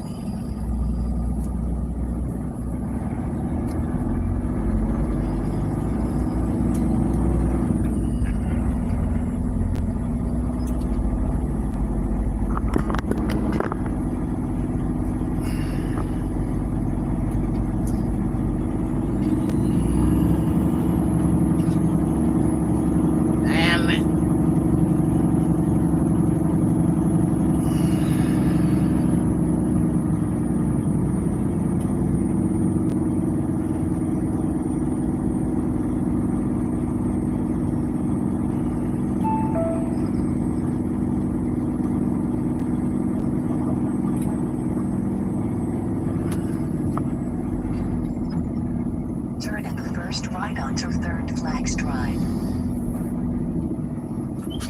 You go over here, just quick trip. See what's up. Oh man, really? She's gonna back up into my truck. Last time, fucking, it wasn't even working. They had to come out here and open it up ass backwards. I don't know how they accomplished that now.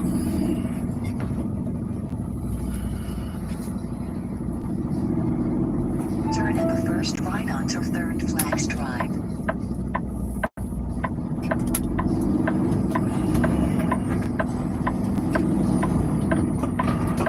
Oh shit, I just am an empty call.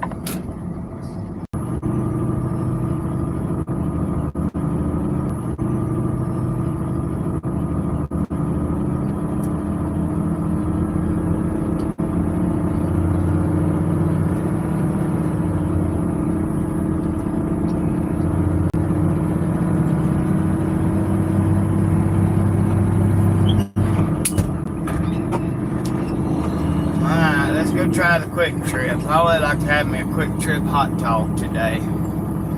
2 peoples. cactus. They ought to be somewhere in there to park. Turn left onto Thornton Road.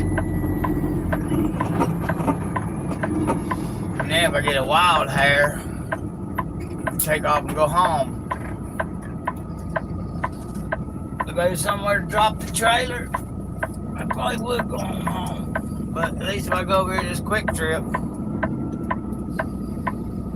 that put me in line to go home. I may ask. Bing bong, bing bong, bing bong. Come on, White. That car over on that other side, he's been sitting there longer than I have.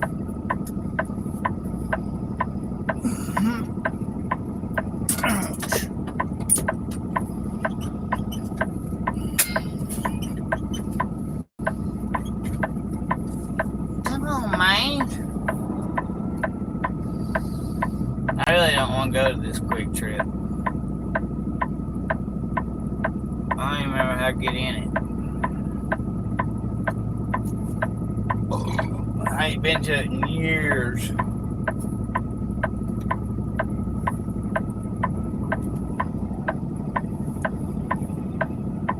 Hit my truck, motherfucker.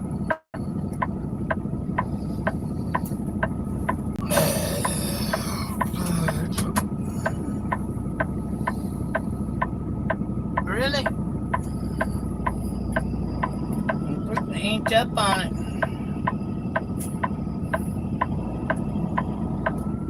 About time.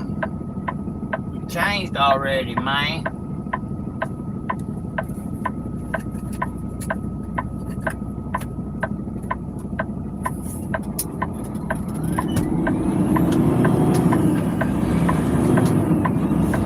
It's green, people. Ends can go.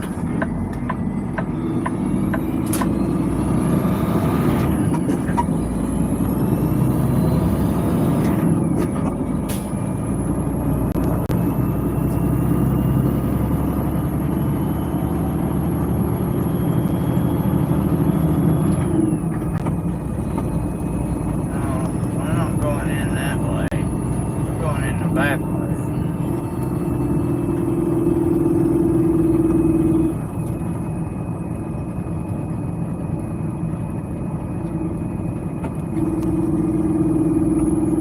They just passed up the back way. I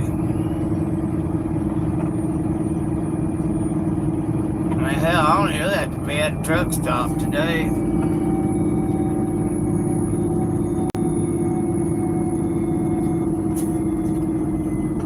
That's a back way in there. No. Oh, we can't go in the back way no more? Really?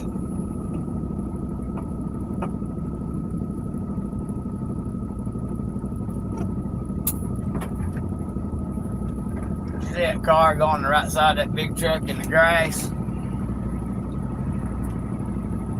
I did.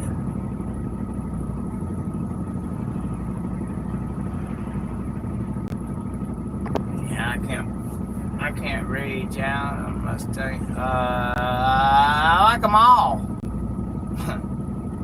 For real.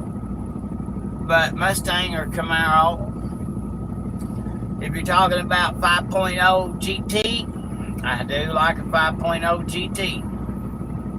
The older box bodies. But for Camaro, 70 to 73, or 75, that's the year I was born. I really love an 80 Z28 Camaro, or 81, only because of them hood flops.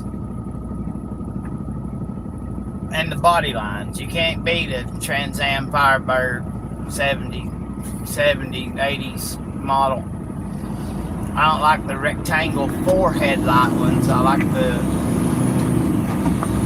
ones with the, like a Bandit.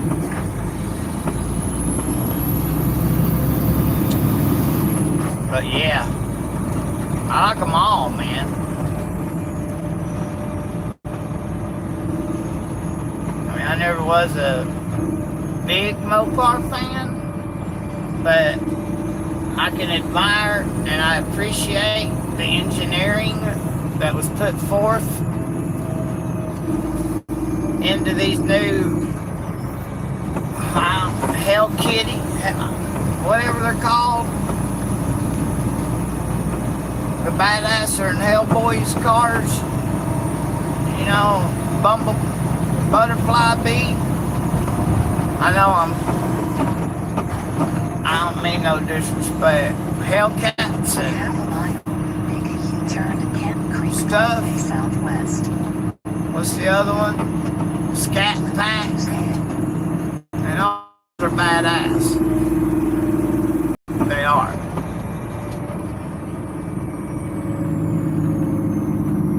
I don't even know where the hell I'm going. Is that the back way in?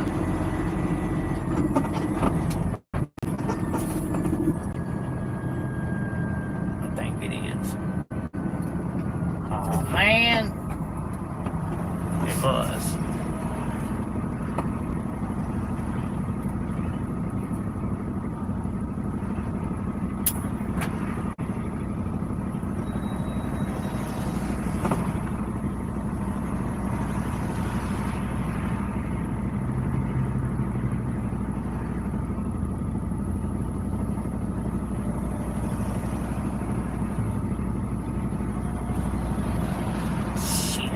Speed limit reduced ahead.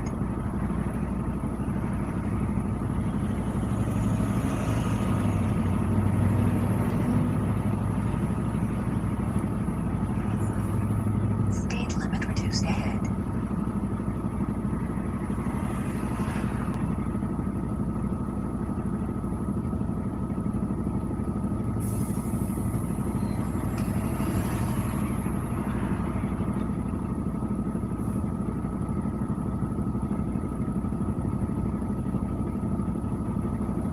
Speed limit reduced ahead.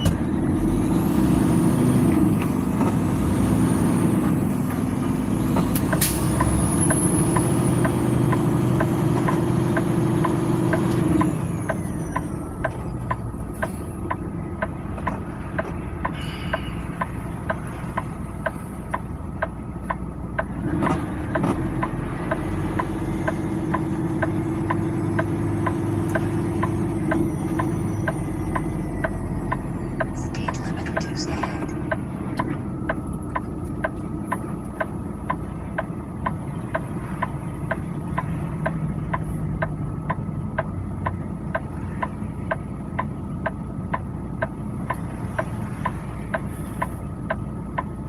Yeah, I see I went the other way. Should turn right back here what I should did.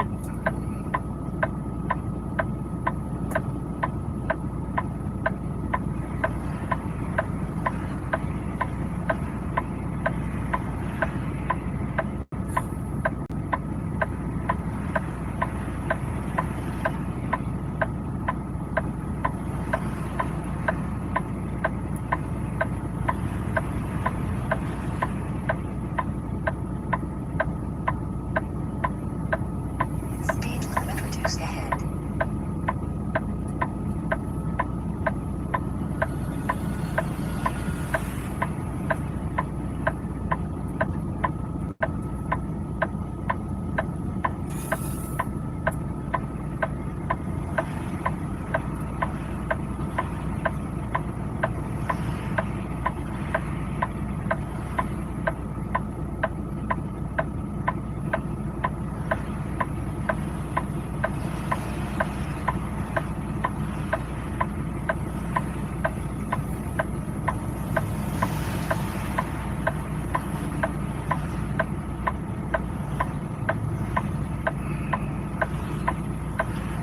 May just go home. What do you think?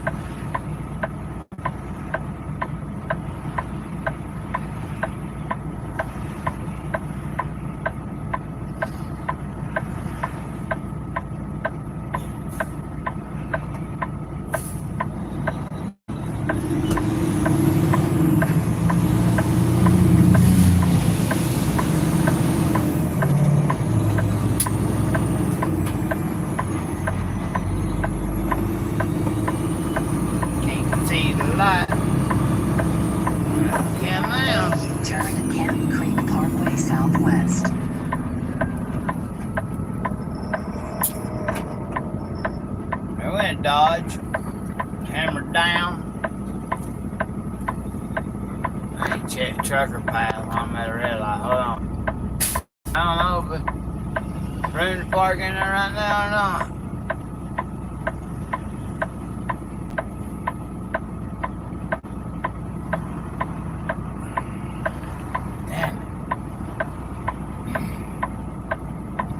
Yeah, I ain't been in this quick trip in years. I don't think I'm gonna go there. Still got my mind.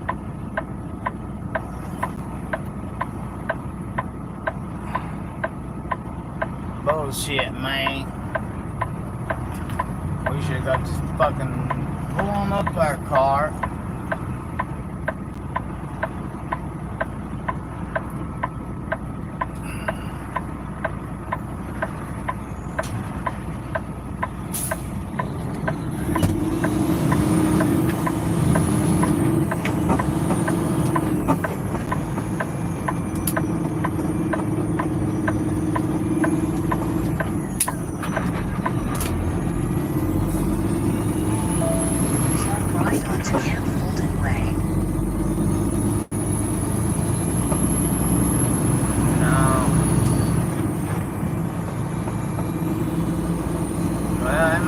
Parking in there.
My boy hauling balls on that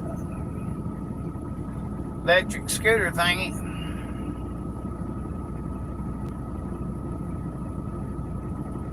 Man, we've been on here a long time. We've got a lot of people on here tonight, man. Y'all are awesome. Every one of y'all. Wait.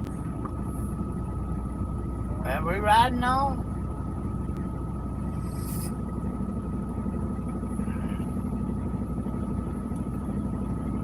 Marilyn Manson. Samarin.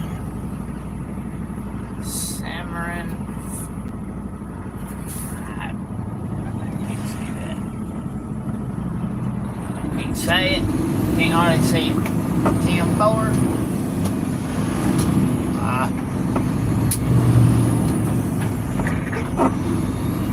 Come on, get with the program.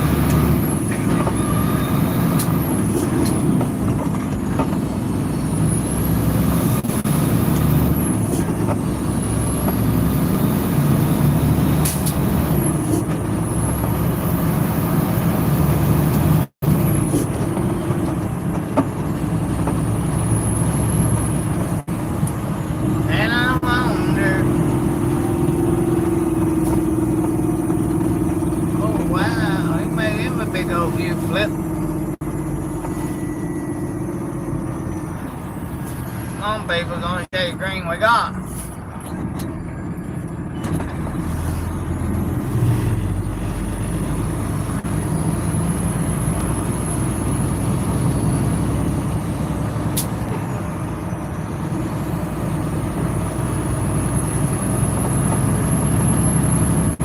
Y'all living in big cities.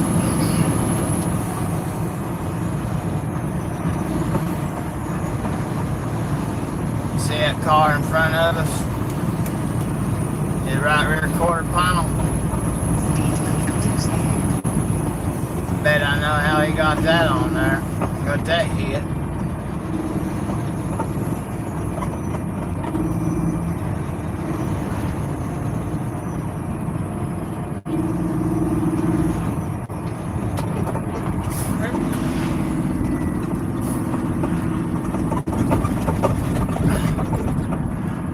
Towels came off my rubber. He said, what? The rubber pads on my hood, the hood pads are rubber. And I had socks. And then I lost the socks on it, where the hood rests on 379 Peterbilt, 379 Peterbilt.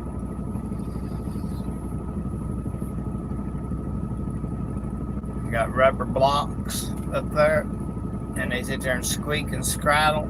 There's another YouTuber. He's famous, small town famous anyway. It's called Backwoods something or another. He does YouTube and he films it and then uploads it. Pretty interesting. You should go check it out. Backwoods. Might be Backwoods 389. The old country boy. I don't know him, but he's with the same company that I'm with. You hear that every now and then, that squeaking. Well, that's how I know it's... You use paper towels or socks. I used them little ankle socks, and I had one on each side. And it got tore, probably when I had the PM done out in west of Junction, Texas. I had the oil changed and had the truck greased out there. Speedco, love Speedco.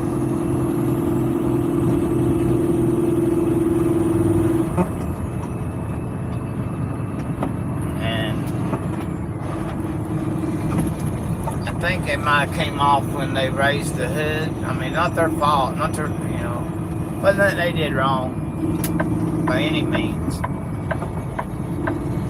They probably just stuck to the bottom side of the hood. Turn in a second left onto I-20.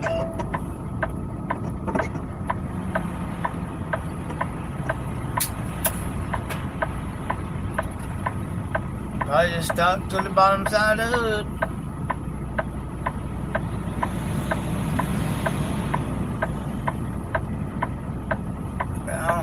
too far out of pocket right here where I'm at, cause I'll go straight north at 285 and go home. That way goes around. And that put me down in the hood. Wow, I could do that. I don't know if I get in trouble or not. And I'll probably be too tired tomorrow to do my job properly. And I signed up for this shit years ago, so.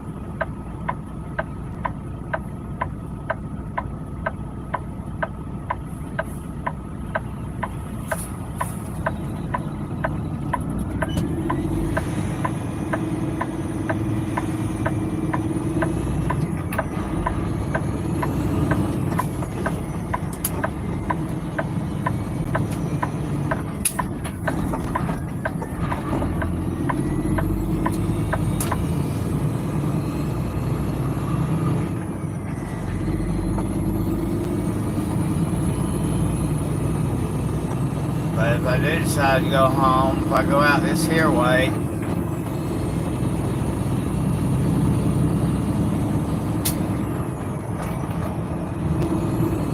take the back road I can hit.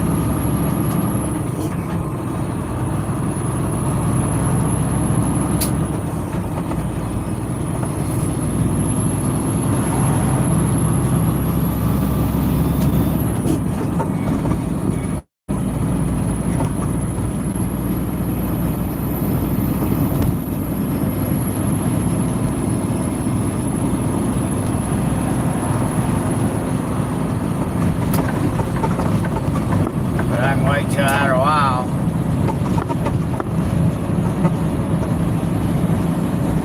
You can go into Atlanta tonight.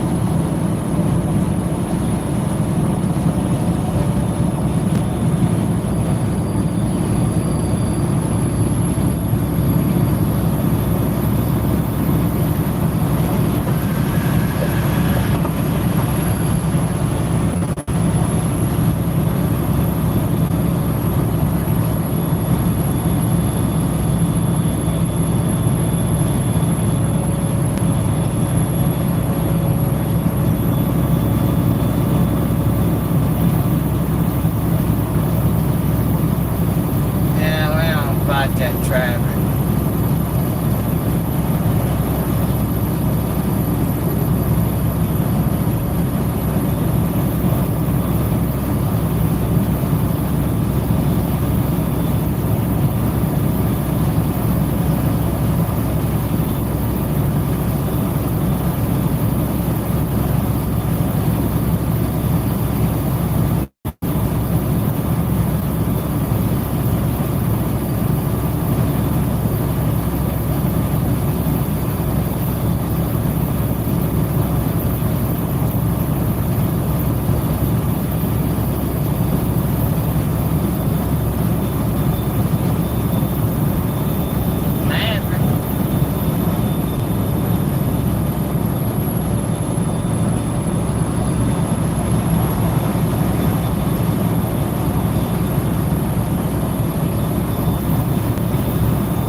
Speed up and slow down.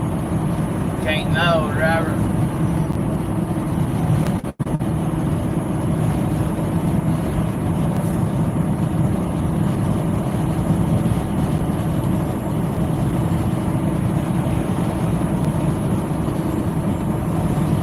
Oh, because they need over. Now look.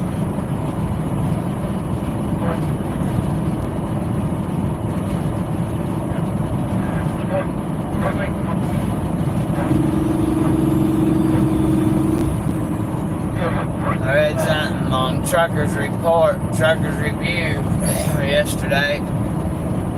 They're not like us, man. They're not like us. They don't know our struggle here. We've been fucked up all our life. We know how. Atlanta is one of the only towns in this country that you can be in Atlanta, going to Atlanta, and no matter what time of day it is, you're going to be at least an hour away. And it's true.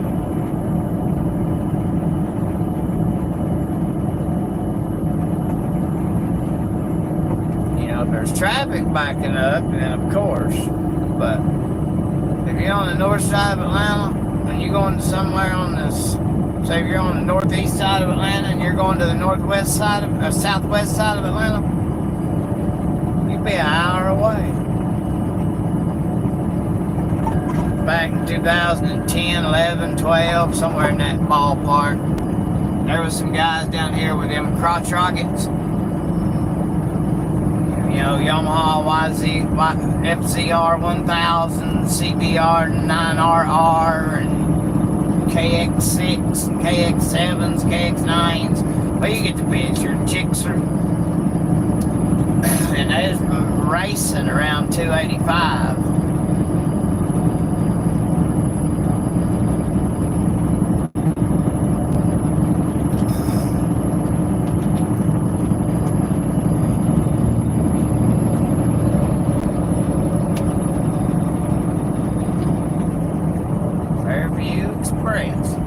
Sharp a bit.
Wheelerz.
One thing, I don't really feel like going in no truck stop and doing no laundry. That's the shit that sucks. Truck stop laundry. Oh man.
Southeastern, really, you son of a bitch?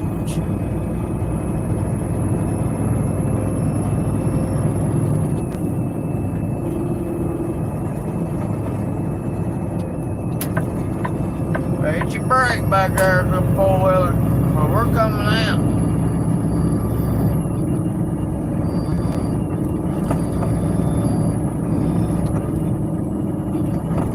I don't know why Southeastern just kept riding behind that daggum six-wheeler and blowing by him like he is.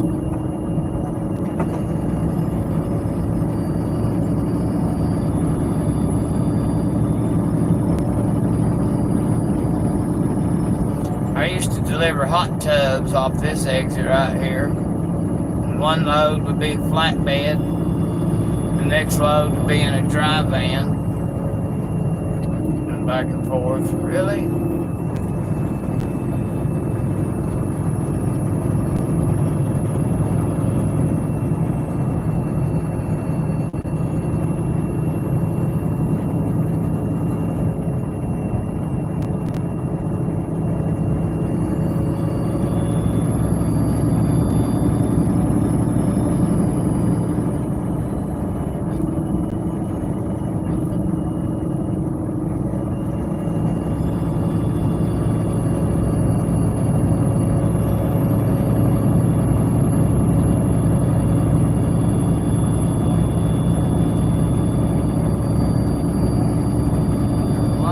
God's green earth.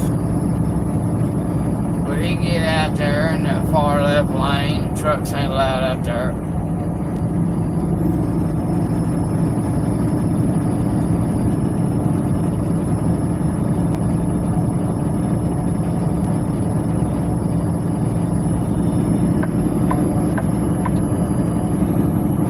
Come on, big up.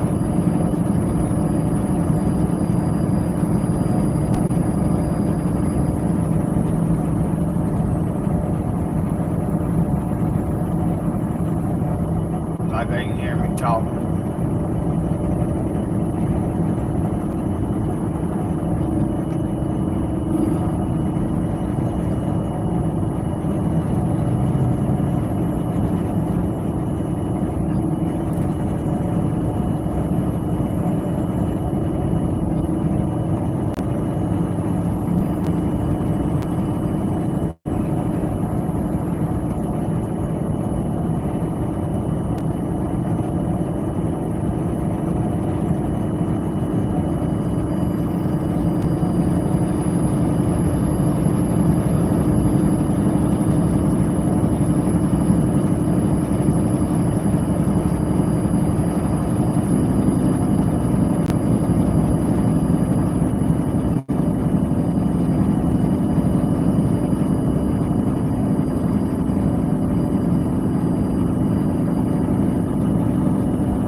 Moscow? No way.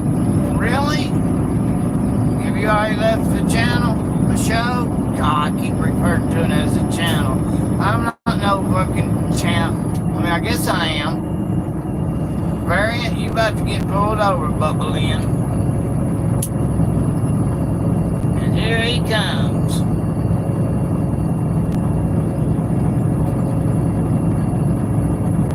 Well, now he's pulled back over. Oh, there he comes.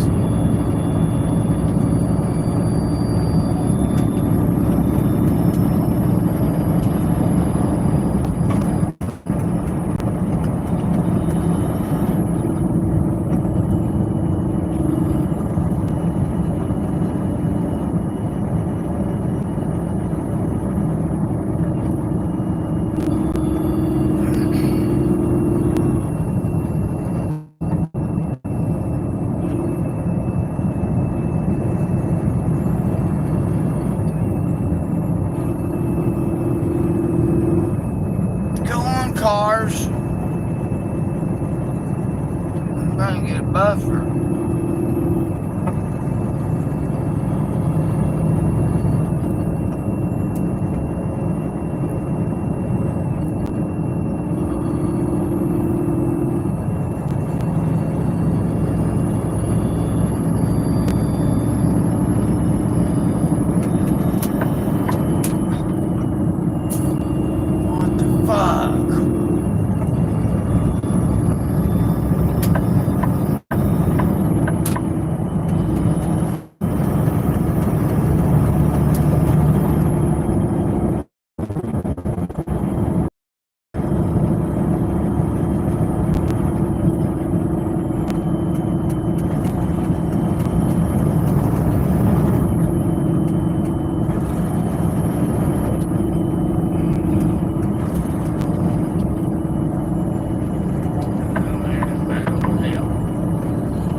miles, take exit 26 on the right, onto Liberty Road toward Flamingo. That'd have been me in that far left lane. Might already be pulled over.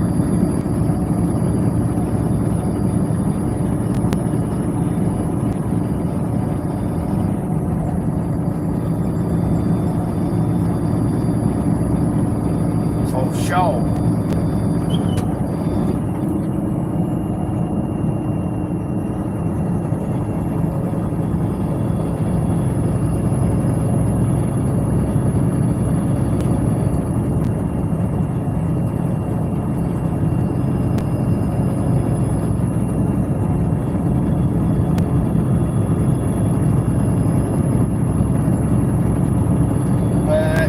State trooper must have pulled back off. He took off rolling off that exit back there, and then I don't know what he did. He took off. He was sitting on the shoulder to get on ramp. He started rolling, and he pulled back over, and then he took back off again. And I don't know where he went.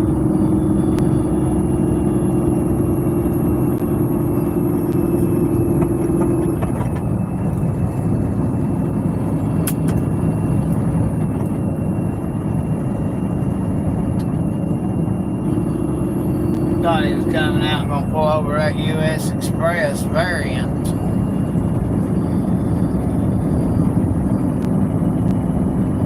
don't know why, old boy was just got in the left lane like that. But he did. There wasn't even any kind of reason for him to get over into the left lane.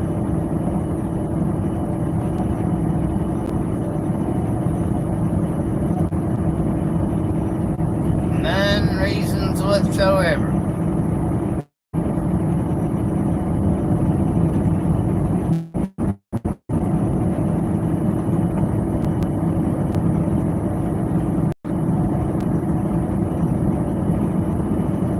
I guess you can tell I'm getting tired. Oh wait, what are you saying on here? Because all is driving, you know. It can't be a danger to society. Yeah, right. Exactly. I can't believe Pavel from Moscow. If that had been me in that far left lane, I'd done been pulled over, I promise. My mom got a left lane ticket. And she was running team with Dad. This happened between about 96, 97. Well, see, we had a 97 W9. So we had a 95 Peterbilt hood. And we pulled UPS air freight, doubles and triples. And I'd run a weekend. We only worked on the weekend for my first 2 years of driving. But I'd run a weekend and my mom would run a weekend. Or sometimes mom just would just stay at home. But there was a wreck. And they was south of Atlanta. I think they south of Macon even. Yeah. And the wreck happened in front of her. She watched the whole deal. And it was a camper pickup pulling a camper, and another something, a truck pulling something on a trailer. And I think a big truck was involved. And there was a cop in the middle. She went by the cop right before the wreck happened, right after the wreck. The wreck was starting to happen immediately past the cop that was in the center. And they went plumb sideways. The camper thing jackknifed. And my mom had to go left to go around them. So she went left and she just got over in the far left lane and went around and right back over. She didn't even stay in the far left lane, but for just a moment, like seconds. And they pulled her ass over, and it was like a $600 and something ticket for being in the left lane. And my dad, he's like, well, we're going to get a lawyer on this. And they got a lawyer, and they went to find, and the cops showed up, and they're like, just like, what the fuck? And they ended up beating it as far as paying a big time ticket. And she got a seatbelt ticket. And I think it went on her license for being in the left lane. But I don't think it was a moving violation. It was just a lane violation. So it didn't count as a moving violation. What the fuck?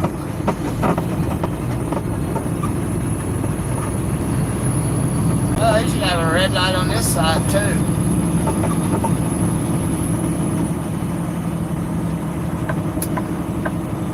Turn to the second right.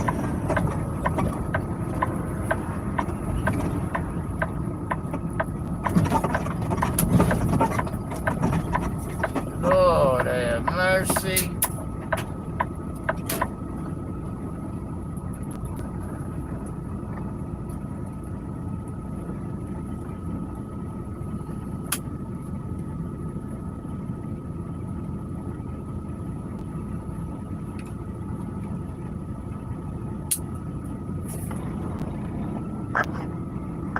Hold on, guys. On Amazon. On Amazon.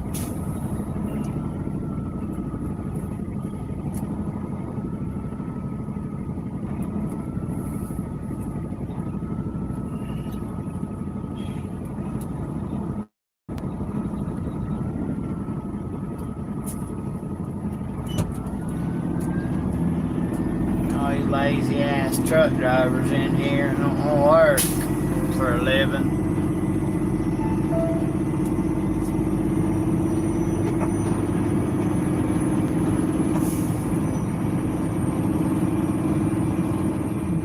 Turn at the first left. I ain't paying to park. Screw that. If I was gonna do that, I went to the Petro in Hot Atlanta. So I could eat me something good to eat from the orange skillets. Go ahead.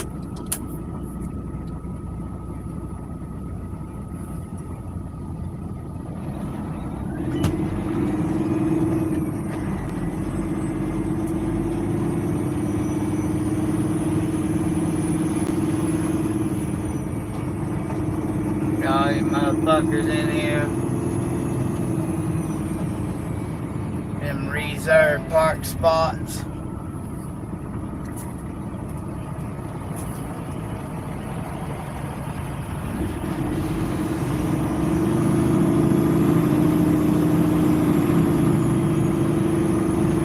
Turn at the first left onto Nunnery Road.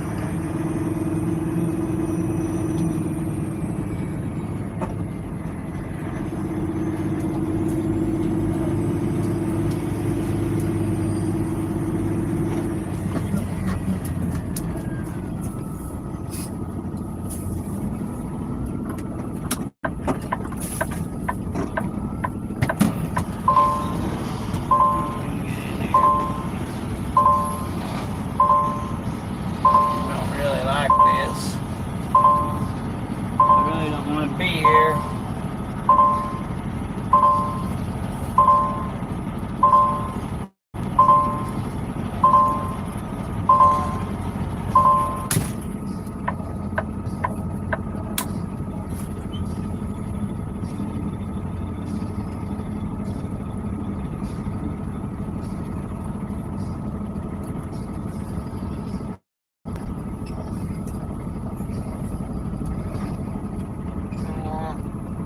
I better get down yonder.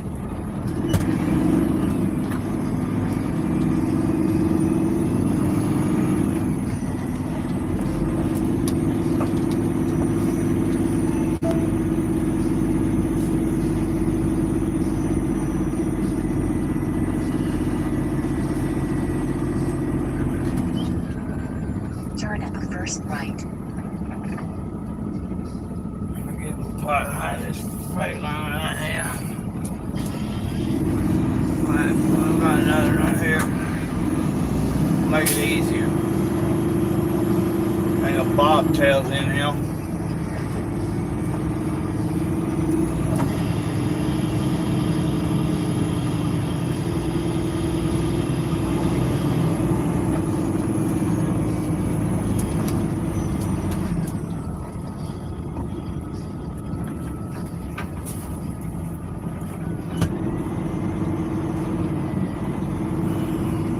Practice.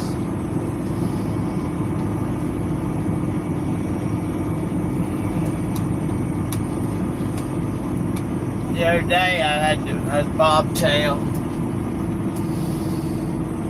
and another truck came in bobtail, and I hollered at him. I said, "Hey buddy, when you gonna be leaving? Do you know when you're gonna be leaving?" And he was like, "No." And I was like, "You got any kind of idea?"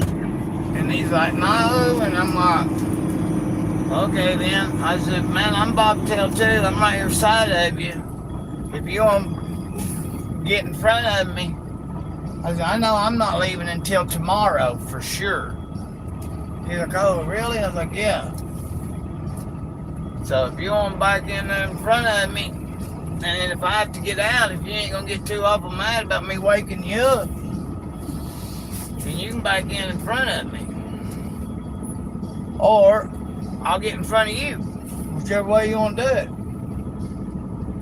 He was like, "Oh yeah, that'd be a good idea, and then we won't be taking up too much spots." Yeah, exactly. And that's what we did.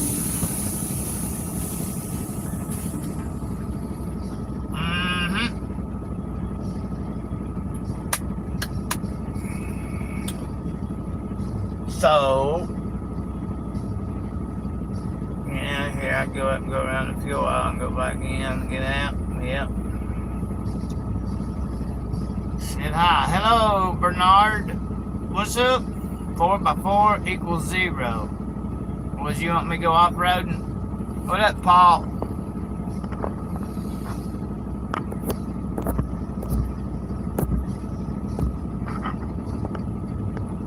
What I could eat this morning.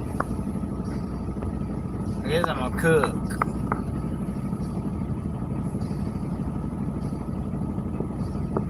Where are you from, Bernard? You in America here? Hello.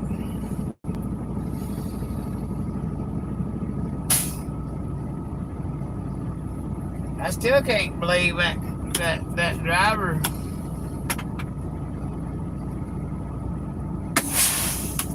didn't get pulled over. That's kind of amazing, ain't it? He said it's kind of amazing. I don't know what you's gonna look at. There's CFI. He done turned in too deep. Squished up his sleeper extenders. Baha. I ain't got nothing quick to eat. I need to take me a nap.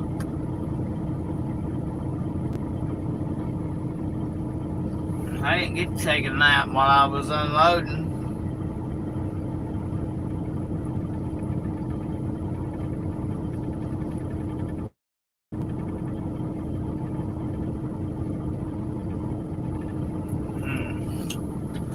Huh. Well, you ain't had to pay for it. If I go home, then that'll make a rough day tomorrow, but I'd sure like to see my wife. You know, I stay out a month at a time, month or so at a time. Stay gone as long as I do. Home. See what it says from here. Now I'm 131 mile or 110 if I go straight north out of here.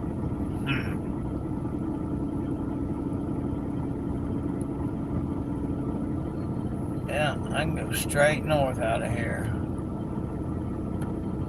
Literally. So right up this road. Mirror Lake Boulevard. I bet they don't want truckers on that little road.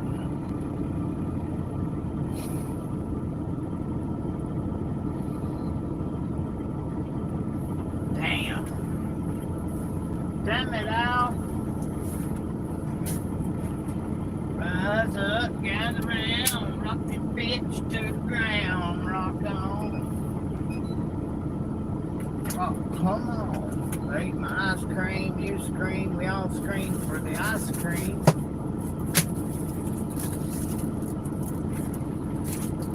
Rise up, gather round, throw that bitch on the ground, rock on.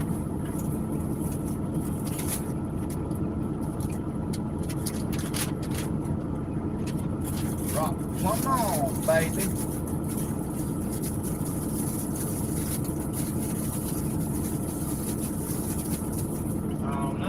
White Castle burgers and all crumpled up, the breading, because it's crumpled up in the daggum packages. Really?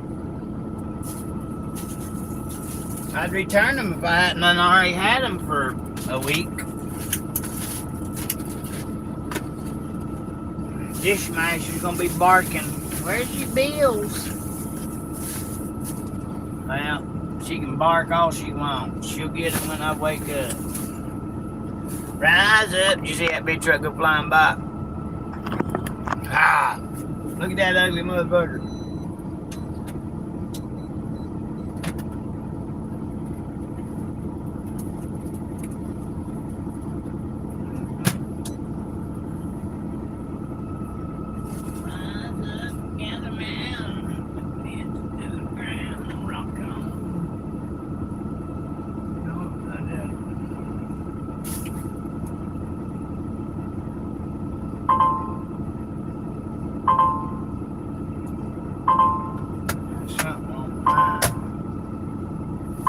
No truck, don't shut off. Got no idle. No idle. No idle shutdown.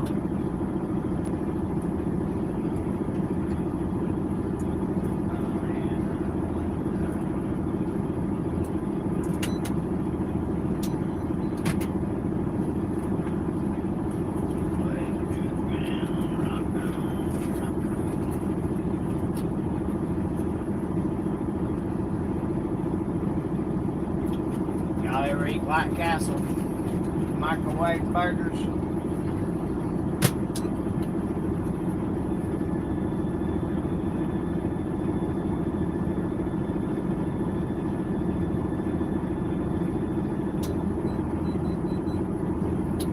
Alright, I think I'm gonna call it an A. I've been up since 8 p.m. last night and I are getting tired. Getting too tired. Plus, we may have a truck come into town that ain't doing what he's supposed to do, and then guess what? Who will they call? Me.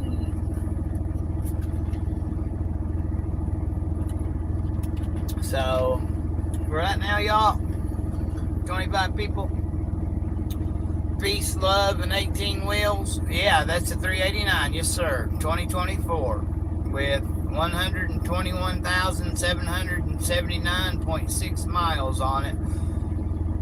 I got it when it was brand new. It hadn't pulled a trailer yet at all. That had no grease on the fifth wheel. I have a picture in my phone of the odometer, I think. I'm not sure if I took the picture right immediately when I got in the truck or if I took it shortly after.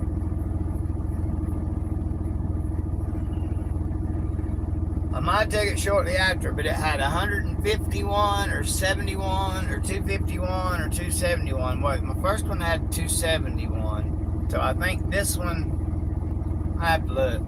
But it had less than 300 miles on it when I got it. And it's brand spanking new. It's a popo. What he doing? I'm seeing. Oh.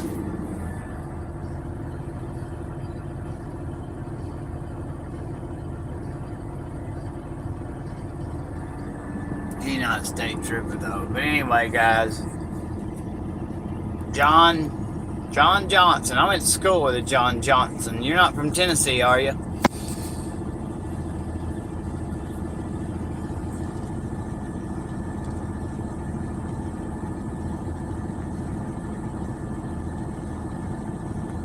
Oh, I need to add some moderators on here. Mohammed Haji Inzi. I ain't no way I can pronounce all that. Paul, you still on here? Who wants to be a moderator? But you don't need to be going and deleting people's comments and stuff unless they're getting real sideways.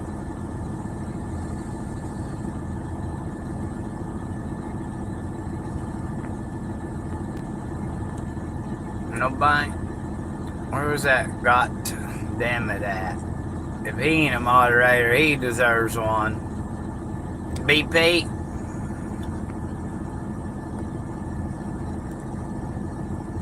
There you go, BP. Who else? John Johnson.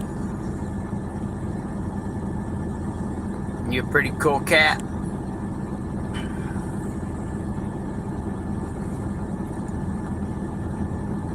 Was the BP guy? No, MP. I already made him one.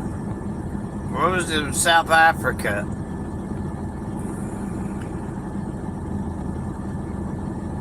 Was he?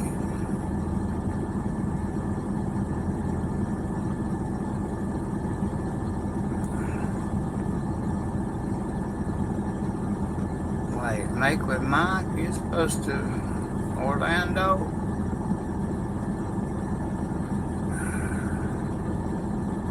I made that one a moderator. Yeah, okay.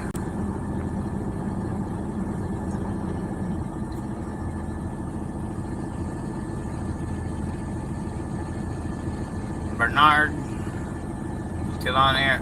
You want moderation status? Just don't delete nobody's comment unless they're really sideways, like talking like really bad, like super bad, like super bad, like getting into like, well, you know, super bad stuff, like talking about kids and sex stuff or rapes or something. I can handle people telling me I'm stupid. It's all good. We're just not gonna get out of the way sideways, that's all. Well, he's jumping that truck around, ain't he? I'm jumping my phone around too. Here, let's put it back in its holder. And I'm hungry, man. I'm ready to eat, y'all. Please don't get mad. You don't have to hit the like button. You don't have to hit the subscribe button.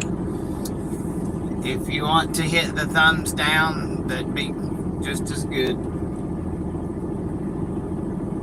You don't have to do anything. I just get on here and act dumb. But right now, I'm gonna lay my little head down. I'm tired. I did my job. I run my miles. I run through the storms, run through the rain, slept in the rain, slept in the storm, thunder, lightning.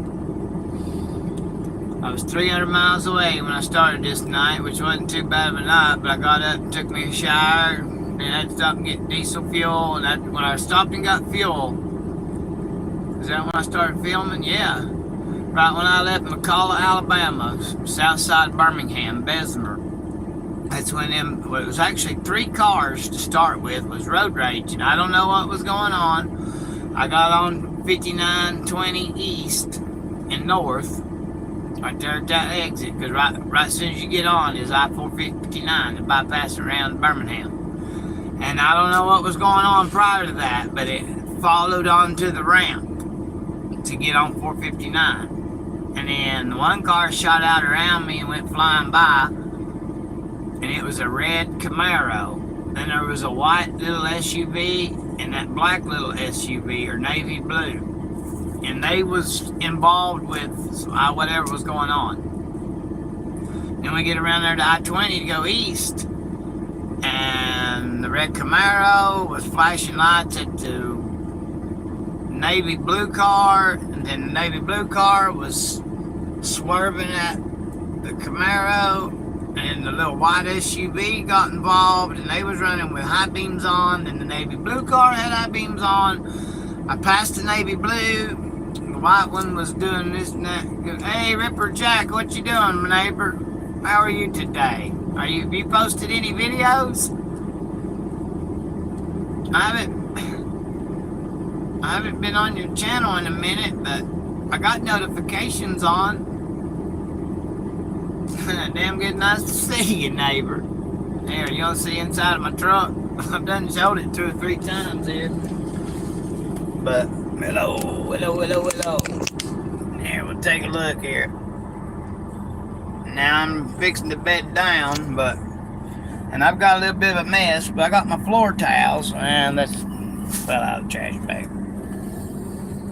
Yeah, anyway, I keep floor towels on the floor, up front and in the back, so if I want to show my truck off, I can just rip up my towels, and bam, I'm good to go.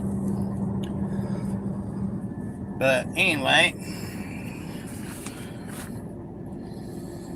I'm not no world famous YouTuber like Ripper Jack. Y'all need to go check out Ripper Jack Media on YouTube. He's real good people. Yeah, I got a little bit of a mess in here. I got a refrigerator for stocking Mountain Dews. That's about all I drink. C4s. But anyway, that's my truck. Bed. I gotta put this on here. Sorry.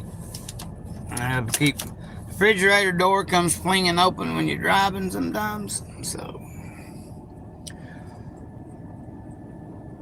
yeah, Jack, I'm not good at this YouTube thing he wrote. There's some other trucking YouTubers that film live and stuff, and they're not jumping around like I am, but I'm also filming on my telephone. Somebody said, what are you flipping on? What are you filming on?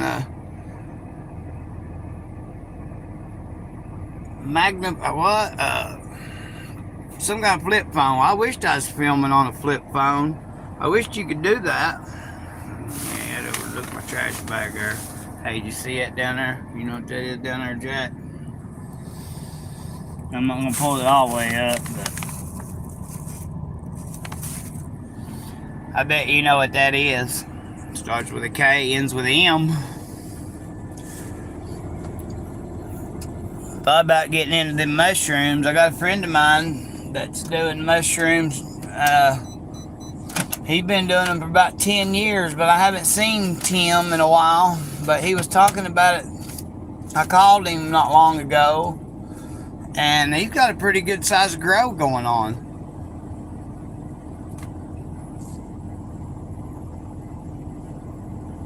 A gimbal. Okay, I asked G-Dog Antoine. I don't know if you've stumbled upon his channel. He's a trucker. He's leased to Landstart.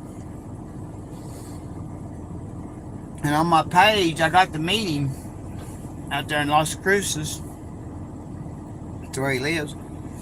He said he was using a gimbal, but then when I met him, I was like, "What's that? What mount you using?" And he said he wasn't using the gimbal anymore, and he can't leave it on the dash because people will steal them.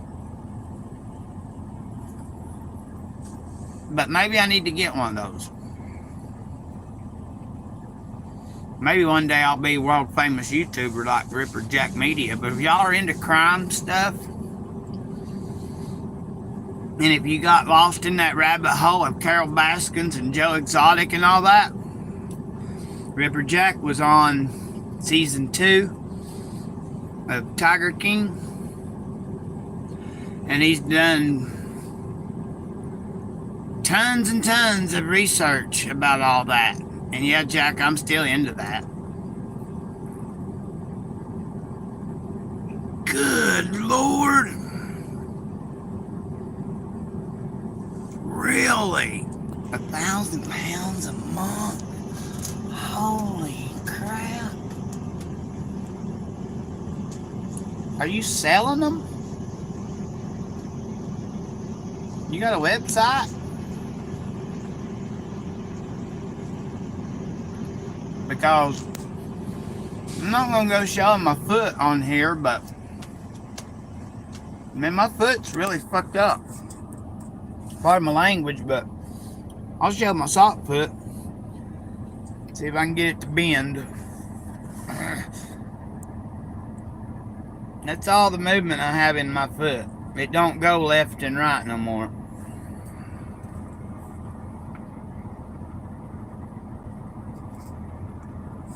Okay. Yeah, you had a bunch of people looking up old Carol Baskins. My daughter's fiance,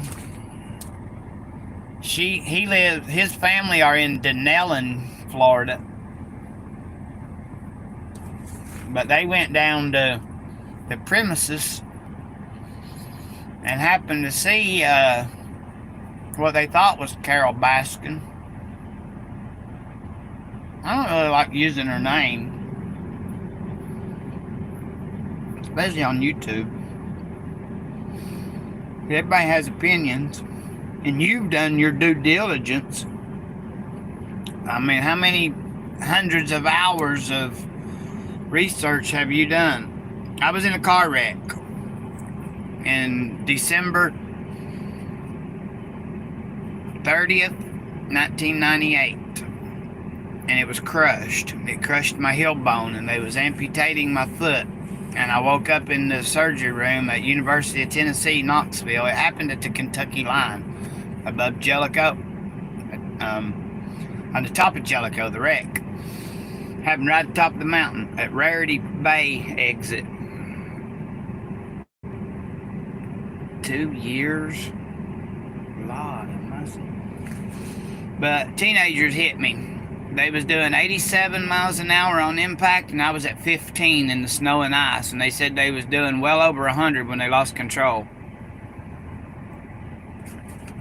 And they was still doing 87 on impact. The first cop clocked them at 110 mile an hour when they went over the roof of their car. I was bedridden for a year, and I had to learn to walk again. Crushed my foot, my heel, my elbow. I can show my elbow on here, but looks like I got a golf ball on it.